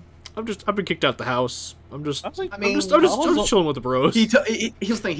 She told him, figure what you're afraid to lose, and he figured it out. And now he's just waiting. I mean, Tala doesn't really have anything going on. She's like, I need to get that sword somehow. That's about it. I mean, she just did come into contact with a bunch of extended family she didn't know she had. Yeah, that she can she's build connections with. that, but I mean, she always was like, I wish I had, like, Dad was never there for me. I wish I had family that was there for me. Like, you got siblings now that you can connect with, but Gammon likes you. He's just like, yes, you should come visit all your nieces and nephews. They'd be happy to see you. Oh, yeah, like, she's 100% after all this is over, probably gonna go visit him. But the rest of it is just, it's a lot of people. Yeah, for sure. Again, raised in the cloister. That's not really her bag, yo. Yeah. And with that, we're gonna go ahead and wrap tonight's session. We will be we'll be taking a good bit of hiatus, just as we get, like, the next session together, and also because I've got normally we do this stuff bi-weekly, but I've got some plans 2 weeks from now that I need to follow through on, so I won't be able to run session. But we will be moving and a grooving on the 31st of July with our next session, where we'll all be together doing Clan Wars. So y'all have 1 month to send me all the stuff you want to do in your 2 weeks as your characters get together and handle stuff, and we will tackle all of that. when the next session comes, alongside a bunch of other stuff. Since it takes since the party is able to literally just like teleport between locations and it takes them no time to basically run down each other, you guys will have plenty of time to tackle any of the boons you want to go ahead and cash in now. So yeah, we'll go ahead and wrap here. As always, I have been Walkman EXE, the ever-present Dungeon Master. With me, as always, are the real stars of my show, my players. Going in no particular order, we have the Bringer of Boons, Storm Stage 13. We have the One-Armed Man, Red Beast 13. Soon to be one-armed. Yeah, of course. The Master of the Two Towers, Vexitol 24. Soon to be 3. We have the Hawk of Bridge playing Talasoon, the Master of the Pirate Court. I'm a pirate now. And Rando Mishorm, Capsizer of Ships, the Kraken himself. The Man-Eater. I'm working on that one. Soon. And someone for the soon. right for that copyright on that last one. Yes. Man-Eater. We look forward to seeing y'all in the next session, and look forward to y'all joining us for the Clan Wars. Clan Wars! Which I shall go ahead and preface real quick as we wrap. Prepare to enter a journey of deep cultural significance as we shall enter into the untamed wilds of Caengal, a land where many of the so-called civilized folk have been fair pressed to enter, a place of deep tradition, fae-touched ancestry, and folk with deep ties of familial value and community. Here you shall be pitted against clan after clan as the declaration of a new High King of Caengal comes, and many clans wish to stake their claim for the crown. It shall be up to you to ensure that Clan Ergidlan and your allies achieve their goals, and that a High King is crowned over Caengal who shall lend their support to the Silver Dawn Inquisition, as this shall be the first time in many ages that Caengal has pledged its support to an outside military power. Will the party be able to secure the allegiance, or will Eclipse and the principles prevail? Find out on Platinum Watch Z. Da-na-na, da-na-na.